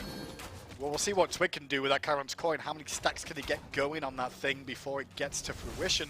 But where the rest of his build really goes to next, because he's definitely someone that's one of the most adaptable mid laners in the mid lane. And I mean that in terms of he doesn't just go for raw damage or survivability. He'll play to the strength of the team. It's always been a credit to Twig, as now they look towards a Gold Fury here, Ghost Gaming. And it doesn't look like PK are really in a position to make this happen, especially with Zapman just coming back from base. Just good identification by Panda Cat. That's almost certainly his call on that Gold Fury, knowing that Zap had just backed, that's a good opportunity for them, knowing that Zap has to match his power spike in the form of an Odysseus bow. Not normally what we see third item, because it's all attack speed. It doesn't give any power whatsoever to the Hunter. Technically. Well, yeah, you get every 4 autos, you get a damage proc, but that's scaling on 60%. Oh yeah, you're right. It does have a little bit of flat power as well. So 15 plus 60% of your total basic attack power. So that means normally you want to save this for later on in the build, whenever you're going to have enough basic attack power to make that passive worthwhile. Yeah. But I think this item is so insane in team fights that I support getting it third man. You just gotta, if you have it, you feel like you're gonna do a lot more damage, and it's gonna scale with the rest of your build anyway, so you might as well. I think it's fine. I think it's great. You're lacking a bit of pen from my angle at this point, which I understand. I mean, the difference is, when we've talked about Blink the way we did in Game 1, there's still 6 Blinks in this game. Those Audibo procs really cause issues for people trying to engage on target sometimes. You don't realize that lightning bolt's coming through, and then you can't blink and initiate, and it causes a lot of problems there. So I'm not against it. It just means that the protections of these tanks on the front line, Ryan, they're going to matter more, because they're going to stay standing taller because there's no pen coming from the Hunter just yet. Not yet, and if Panda, I was going to say, it's normally either Atalanta's or Chin's third, and then the other one fourth. By going Odysseus both third, you're delaying one of those 2 items. The question is, which one are you going to delay? Seems like Panda's going to delay the Atalantas, which is more important for the pen, and less so for dealing outright DPS. I think, just based on numbers, I think it would make more sense to go Atalantas, but maybe the Chin's power curve just feels better. Don't think they spotted Sam in the sky, but Sam just went with a minion wave, and Grasping Death came straight on through, as did Neil Moore with the ultimate too. So, an ult for ult exchange. And speaking of ult for ult exchange, the duo laners, or the solo laners at this point, are going at it. Panda's ult down, as is Zap's. Both of them have relics available, but you can just see how Hachiman is really able to utilize this Odibo to keep the pressure rolling from this lane. And he's already backed for a balance blade. Zap has not, so that's just power and attack speed that Panda Cat has access to, but Zap doesn't. So that's good identification for him, knowing that's a good opportunity to play aggressively. Good identification for Zap to not take the bait and play slow. All I feel is I'm saying Sam's name is he's the one trying to dictate the pace in this game so far. Ganks towards mid lane, straight rotates to the right-hand side, but didn't really pay off there on that right-hand side. Gank playing okay, used his ultimate to try and allow that to happen, but it won't be enough for now. Instead, he's falling back. And again, Twig in mid lane, going for Stone of Binding here now. It's just a lack of power, I think, is my concern, right? Like, that's my only concern with it. But he is Hebo, so he can get away with it. You are Hebo. It's possible. I just don't like Charon second. I didn't like it in the first few weeks of the year, and I don't like it now. I mean, it's not that valuable to get 20% pen. And you know me, I'm the guy who rants and raves about pen all the time. 20% this early on isn't that good. Now, it does scale effectively as they get more prots. You'll still get that benefit, and so it's not like it's horrible in this slot, but I agree. I just think if you go something along the lines of Doomorb into Deso or Doomorb into Divine, those look a lot more attractive to me than this build path in particular. We haven't mentioned, though, that you do get bonus gold from this item, too, so he is increasing his GPM by going this route, just to be clear. Yeah. You're talking about the 1 gold you get on a kill or an assist? That could matter. That could matter. You flip the coin and you get a gold. So, if you think about it, technically... No, I'm not playing this game with you, Hindu Man. You're used to casting with the new guys now, who are going to yes-and you no matter what. There is no world in which the 1 gold matters. I'm not having it. Nope. If it's 5 members, man, that's 5 gold, you know? Here, let's even get a gold now as the wall came out. Kubo does overhead kick away from the spout. And those oracles, not super important just yet, but when you realize the Fury spawned in 30 seconds time, it could be Sam looking for the gank on Paul in mid. Paul hasn't recognized it, but again, Sam doesn't find the target he was after at first. The damage is good, and Mike can clean this up. Oh no, that's a tower, Mike, not the person you were after. He'll still get down there in time. Does Paul keep his passive? He does use his passive, interestingly enough. Surprised by that, but maybe he can make it work out. Can he get Twig in time is the question. No, Paul's corpse will fall as Neil and Scary just have to hold on to this tier 1. Man, never been cleaner for Ghost, huh? Perfectly aimed ultimates, perfect CC chain, easy for them to get the kill onto Paul.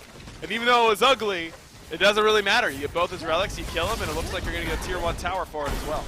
Well, I don't know about the tier 1 tower. Neil and Scary doing a good enough work, especially with Cubo and now Zap coming in here. This might be an overextension from Ghost to try and force a fight. A blink kid onto Polar Bear, fight from Neil, and into the sky he goes. Fine, okay, meanwhile now having to tank up the front. But the yeet from Zap took out PBM early. A great engage from Neil, but Twig's back in action all of a sudden.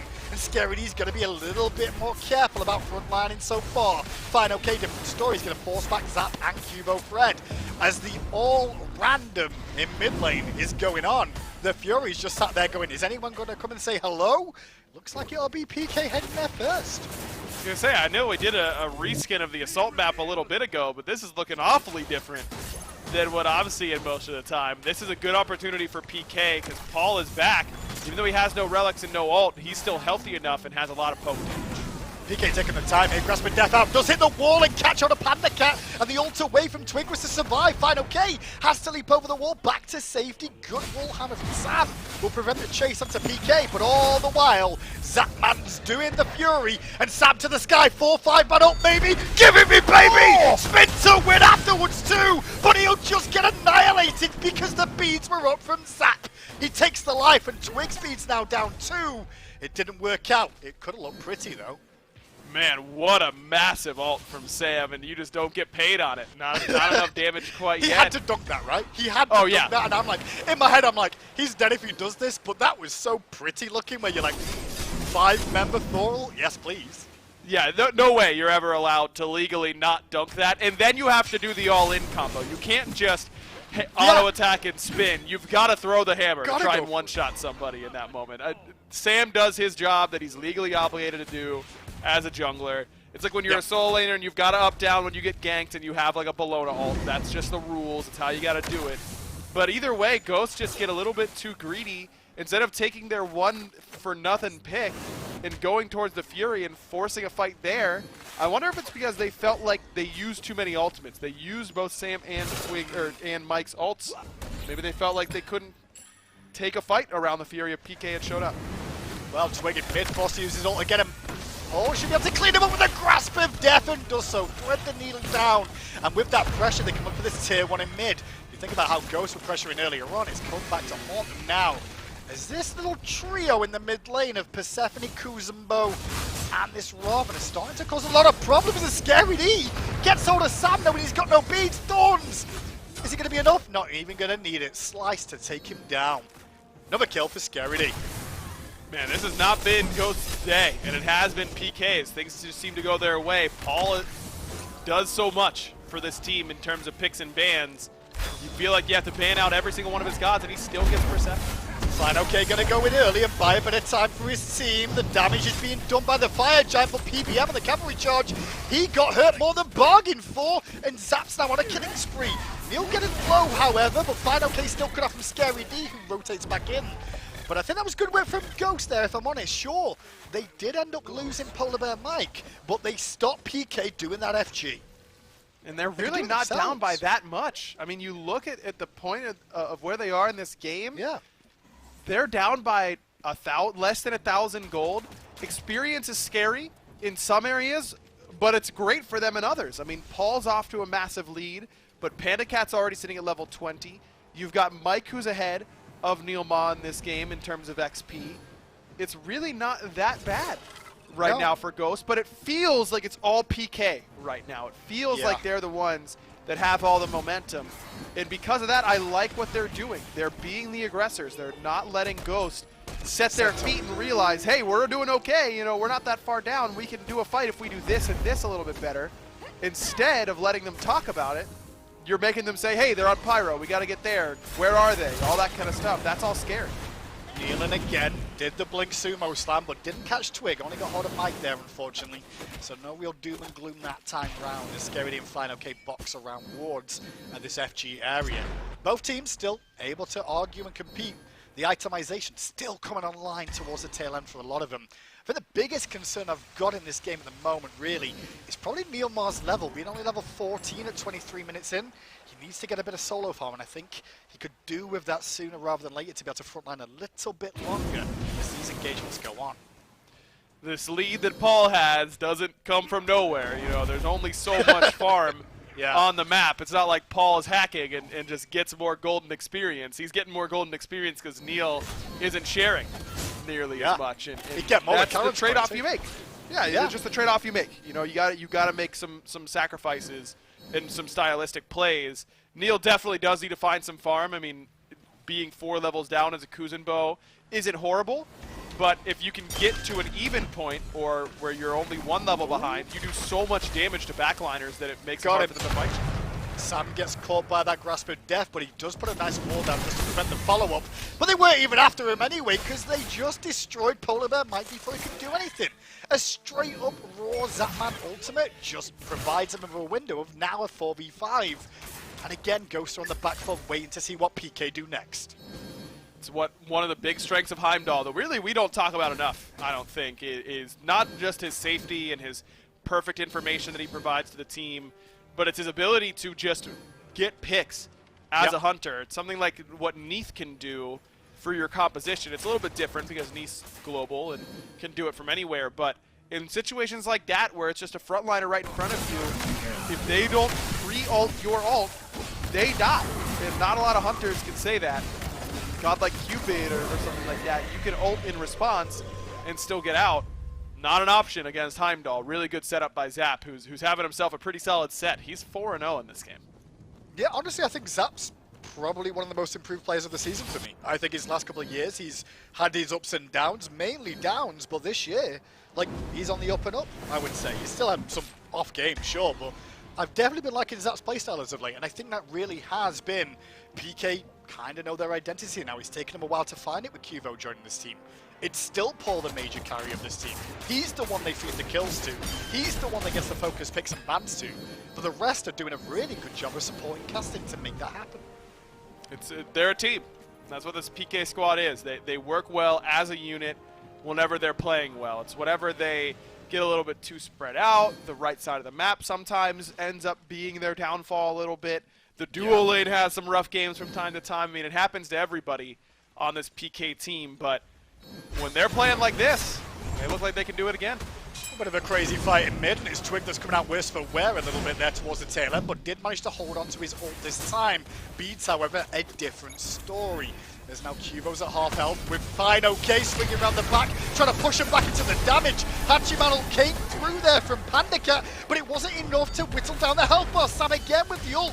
Can't find it, but the spin will secure. Walls off Paul, who's next under pressure. Scary with a good stun to at least peel for Paul, but Twig turned up to make it even. Fine OK finally falls to the power that is Zapman, as now Twig, who's used everything to get in there, ends up back in the fountain too, and Neil Mar still had Blink to pick up Pandacat. Only Polar Bear Mike remains on the side of Ghost Gaming, as PK turn their attention to the FG. No Blink, no Thorns, no ult for PBM means no contest, I don't think, for the support. And it's not like you're going to be another normal character either. You got to worry about this Heimdall knowing exactly where you are. Zap knows. Buying a lot of time right now is Mike, just waiting for the opportunity. Stealing's hard, but trying to get some damage off and cause some problems is the real duty here. And he might be able to kill Neilmar if he's lucky, but he gets juggled in the air by Scary D, which is so well played. Ultimate there from King Arthur. Just denied the opportunity for the steal by taking him out of combat. Beautiful play. Yeah, that was just textbook by all of PK. Neil baits him. I thought Neil was going to die, but Neil had his ultimate coming up with Gridwind Shield in order to stay alive. Scary takes him up into the sky right when he needs his team to secure, and then an easy chase down after the fact. This PK team is looking like they were before their little break, and I was worried for them after especially Game 1 against Radiance, which was just I mean, there's no other word for it. It was a stinker. There was no, that was just horrible. This is what the PK has looked like as of late. And they're taking down, potentially, the top team in the SPL. I mean, I'd be surprised if it's a 2-0 as well. If I see Ghost lose, I'll be more shocked that it was a 2-0 rather than a 2-1. Because I feel like Ghost can always compete, but they're not on the ball just as of late. I feel like Ghosts have had a bit of a tough time here. They're starting to struggle as we approach the 30-minute mark in this. The gold lead has extended to about 6,500 now.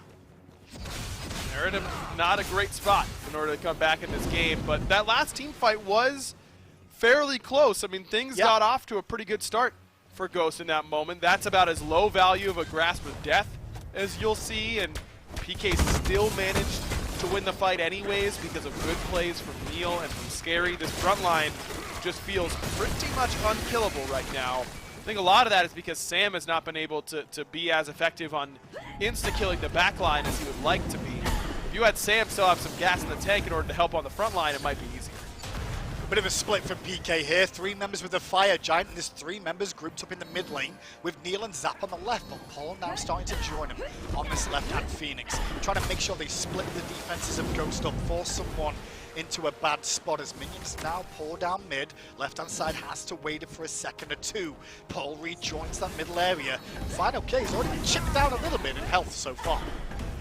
Paul's great poke damage, and Fred can pretty much just waltz in alongside Scary, though Zapman's been forced back on the left. Yeah, I did see an ult exchange from Neil there, but it was at the cost of beads from Sam for Soccer. Scary going to peel around the right-hand side. They did some pretty decent damage to that left-hand Phoenix, but it looks like PK have given up the goose here and just going to fall back into the jungle.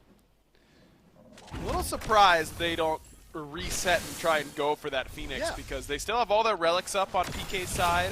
You're only down 1 ultimate, but Ghost is also down an ult. 1 more wave, and I think they probably could have gotten that left side Phoenix. Maybe they're using this time to regen a little bit, courtesy of that Fire Giant, and get back to it. But it seems to me by the posturing of Pittsburgh Knights, they're just going to take 2 neutral objectives in the Primal Fury and the Pyromancer, and accept that that's all they're going to get from this Fire Giant.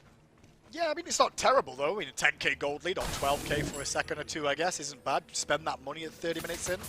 Get closer towards those potions. Even Twig now, 400 pot just picked up there just to try and add to the damage, which, honestly, I think people sleep on that quite a bit, Ryan. Those 400 pots can be really useful in a pinch.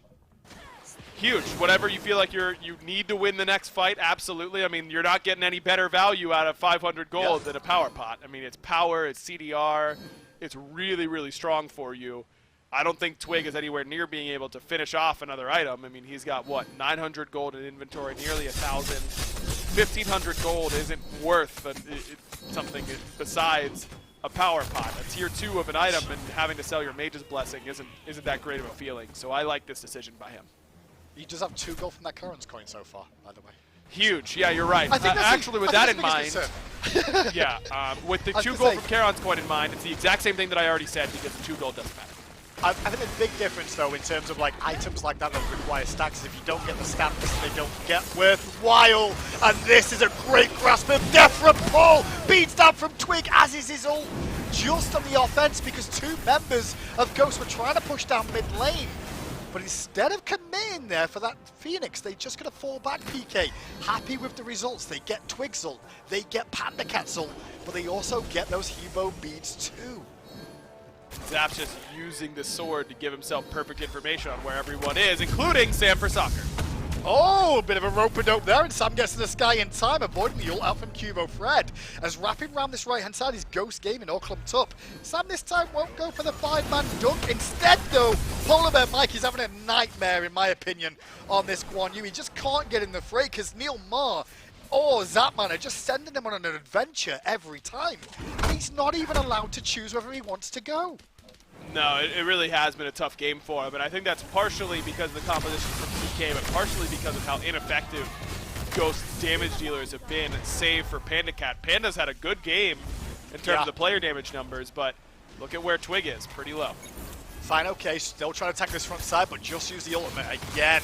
PK not even paying attention to the FG just yet. They're hunting for blood. Neil bit off more than he could chew against the 2 carries of Ghost there, and he's got whittled down. A Scary chasing onto Sam for a second.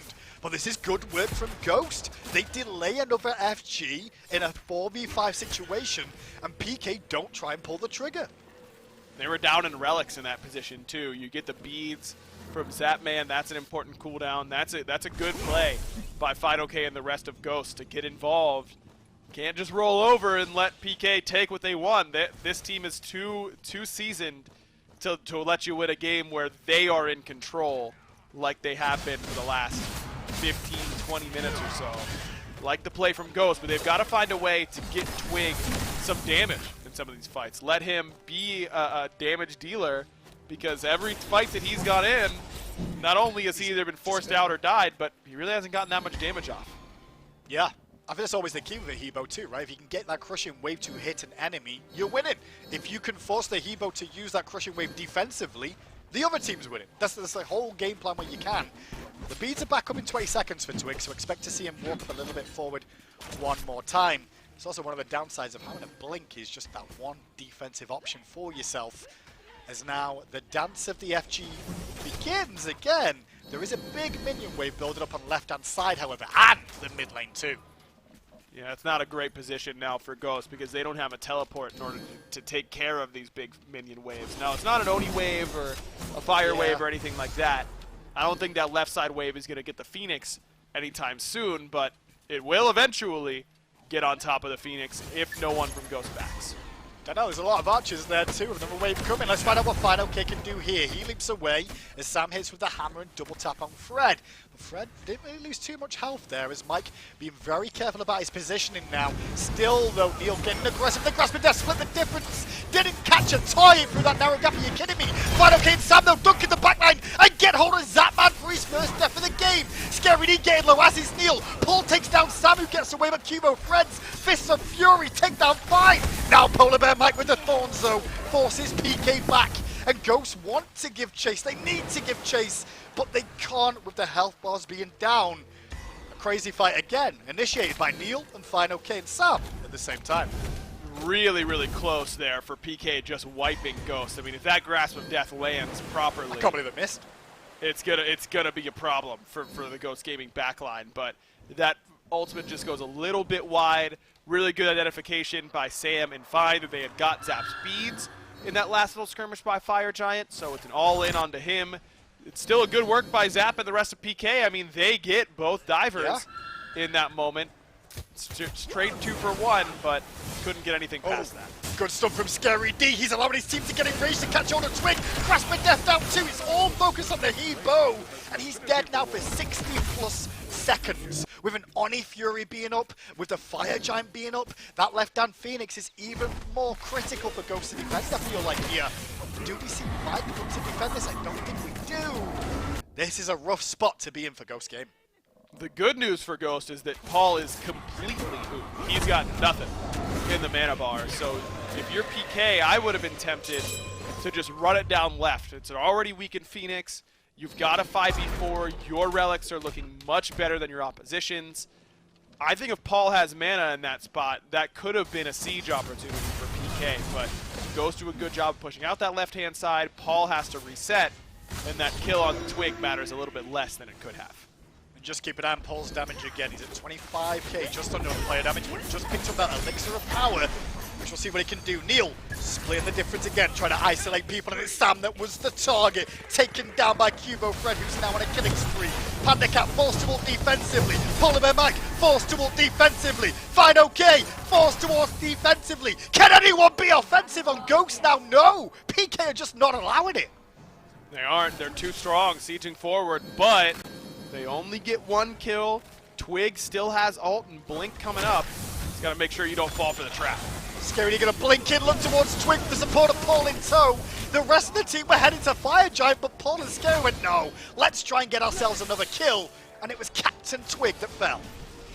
No beads for him, and Scary continues to be a monster in these fights. He's had a more quiet day than the rest of PK. I mean, even in the games where PK was winning against Radiance, I thought Scary looked a little bit more shaky, but today, or excuse me, in this set, he has looked far, far stronger. The Cthulhu in the last game was critical in setting up PK for success, and in this King Arthur game, top of the player damage charts, and set up how many fights for this PK squad. He's been fantastic. Right side Phoenix took literal seconds to go down as Cubo Fred in the mid lane trades that position there with Sam for Soccer, but he's got Neil more in tow with his Kuzumbo again that has been initiating all the fights for PK. Middle Phoenix should fall as Scary takes Panda up and down. Panda has to be deep to run away again as now FineOK trapped with no ultimate and no life. PK got a 2-0 Ghost there. I did not see this coming.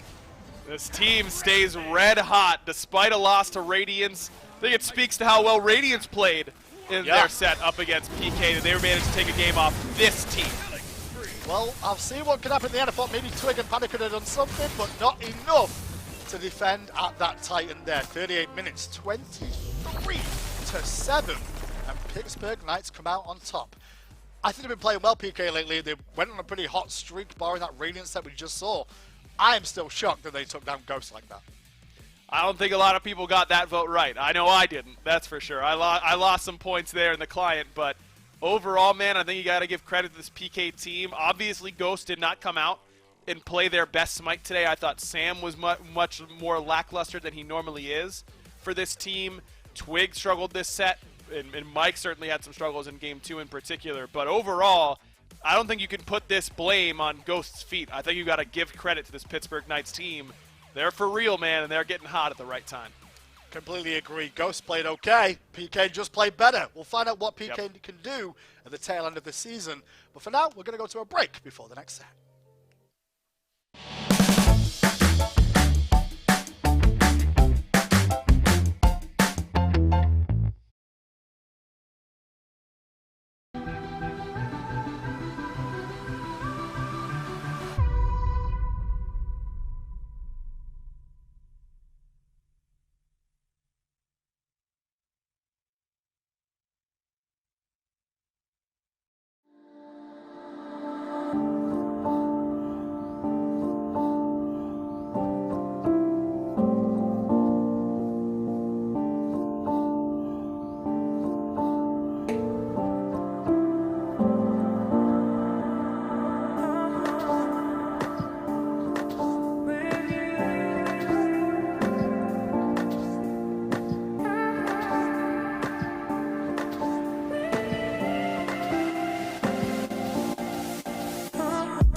Welcome back, everyone, to the SPL. As I don't know about you, but I'm a little dumbfounded coming into this one. I mean, I had said, like, what's the best warm-up to go up against the best team in the league, and it would be a 3-game set to happen right before it, but even I didn't expect that one. Mifflin Knights come out here with a 2-0. Everything is upside down. Nothing makes sense anymore. The league, I guess, is just as competitive as we always try to make it sound. It truly is living up to that standard.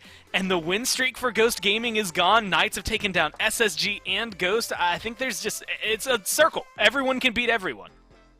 It's a week of streak enders here in the SPL, man. But who was expecting PK to holistically team diff Ghost? It wasn't one standout player. We had 6-2, we had a 5-1. We had so many good slash lines for the Knights, and it just felt like, again, Ghost Gaming was really struggling. Captain Twig in particular had a very poor game with a little bit of a strange nuanced build going to Karen's Coin Soul Gem Hebo.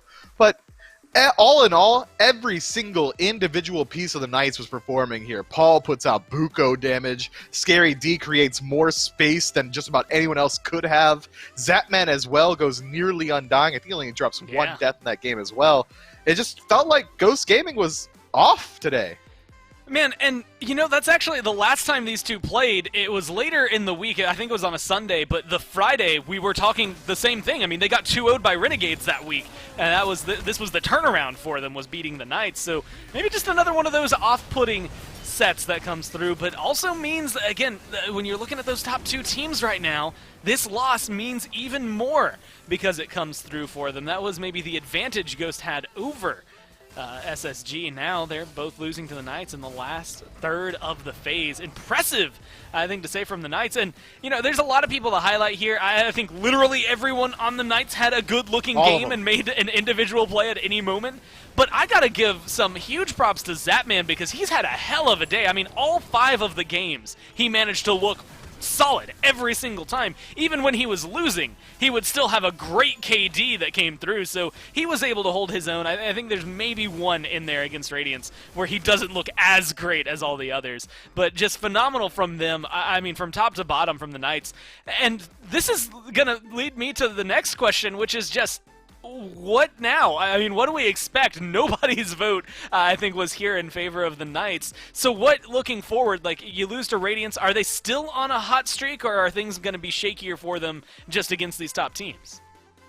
I would say that the Knights likely are still on their hot streak. Bouncing back against Ghost, I think you can't call it anything else besides a hot streak, right? Radiance bring a little bit of an unorthodox draft with this 5-man dive. It felt like the Knights were struggling to adapt to it, but when you're able to bounce back immediately from a 2.5-hour loss of a set and then take down Ghost Gaming, I mean, that's great. There's no other words. I need a thesaurus just so I can look up synonyms for great, because that's how Knights are looking right now. And just to even further highlight that, you wanted to highlight Zap. You said there was one game where he might not have looked as good. That doesn't mean bad. He just didn't look as good, because this dude has been popping off consistently all day. I mean, yeah, the man's a 9 out of 10 every single time you see him, and then the one time he's an 8 out of 10, it's just like, oh no, 1 point off, how dare you. Either way, you said it was a week of streak enders. Maybe gives us some hope tomorrow for Radiance versus Obey, but we have to talk to today's current streak enders, Knights, who just took them down. We got Neil standing by to figure out how they're feeling. We do. Thank you, Gormaz and Neil Mark, joining me from the PK Gaming House. Neil, how you doing, sir? Good, how are you doing? Not too bad. What is Paul eating today in the background? Because I believe last time we did an interview with you, he was eating some soup, and people wanted to know what it was. Is he eating? I'm not sure. I'm out of eyesight. I don't like bugging him. You know, you got to keep him in tip-top form. His head's probably thinking about his next god he's gonna pull out. Maybe another build. Again? Another set. Who knows? Yeah, it's a secret. Okay. Do you actually talk to each other in the gaming house, or do you only talk when you're virtual? We don't talk at all. We walk by each other, don't say a word, give a little salute. Maybe a handshake here and there, but we don't talk social distance. Social distance, a little bit off. Yeah. Well, we use fake hands. We get mannequin hands. We shake those. Get a bit serious for a second. I mean, you guys had a postponed game, a couple of postponed games, and now you're in a catch-up session. How difficult was it to really prep for those games with the additional workload that you guys were going to see? Did you find it more challenging? Not particularly. I mean, we just look at the other team's picks and bans for the most part. We prepare for games, and then throughout our week of practice, we just look at what we want to do, and we just prepare accordingly. I think a lot of these teams, they play kind of similar Radiance and Ghost as well, right? They have a really aggressive support, so it was kind of nice that we got to play both those teams in 1 week, because you can kind of work on similar bans, like Aurora and Mike both prone to play Hurricks and Emojas, so it wasn't too bad. I think we got kind of lucky with the teams, though, for sure. That's good. I mean, one thing I do want to ask, obviously you guys have been on a bit of a hot streak as of late. Sure, that Radiant set we just witnessed today as well didn't work out as planned.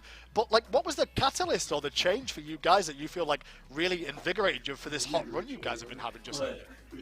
I think just everything kind of clicking. Like, the second half of the year is a bit more serious, obviously. Like, first phase, it's kind of hard to be as focused as you want to be just coming off of winning Worlds. I think you see a lot of teams kind of slump in the first phase. It's not that we're not trying, but it's just not close enough in proximity to Worlds. And now second phase, it's kind of like a kick in the pants, especially losing to Radiance as well, right? We've been on a hot win streak, so losing them is a bit of a kick in the pants, right? You got to be going strong every game. You can't fall asleep at the wheel like in game one, or you're gonna have a really bad set. So it's kind of about how close we are to Worlds, I think.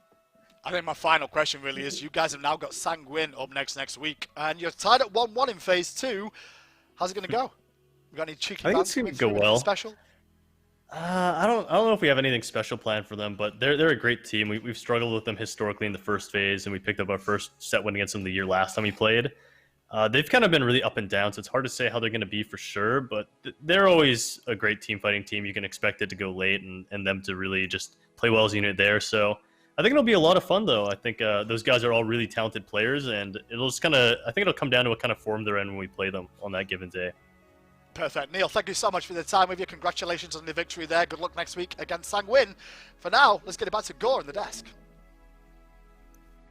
Thanks so much, Hindu, as we go into this, looking at the way things have shifted, as well as the way the day is going so far. Because friendly reminder, yes, we're 2 sets in, but that's not it. There's still one more SMITE game that's going to be coming forward. You have to watch Space Station Gaming going up against the Renegades, both of them looking for a win. Space Station may be favored considering how they treated Obey yesterday, but you never know with that Renegades squad. They're always full of surprises. One of their last wins has been up against teams like Ghost Gaming, so you never know what to expect out of them, and right now these wins mean more than ever, or losses depending on where they come for SSG and Ghost, because they're still fighting for that top spot. 14-4 now read the number 2 team here. With Space Station Gaming at 14-3, they could potentially take first back this week by beating the Renegades here in a second. Knights keep themselves tied up with Sanguine Mifflin. Everything's topsy-turvy. The standings mean nothing. Life as we know is just circular, and quarantine's going on forever. How is the league going, though? Competitive as ever. You just drop a truth bomb on me like that and expect me to talk about... Yeah, the league looks good, Gore, okay? The league looks really good. SSG's sitting at the top, and I think we could be pretty confident saying they'll probably maintain that slot, put a little bit of distance between them and Ghost. Renegades is a team that I think has the potential to be very good. They have the potential to be one of these top contenders. But right now it feels like they're in this state of flux where they're really trying to figure out how they want to play. Whereas SSG came into the league at Phase 1 and knew exactly what they wanted to do, and they've spent this entire time honing it. I've got to favor the boys up top. Well, not just you. From what I remember, all of the in-game votes had it 95-5 here in favor of SSG. We'll have to see if they're going to be able to hold up to that standard, or if Renegades are come out with another surprise like the Knights, but we're going to do all of that right after this break. I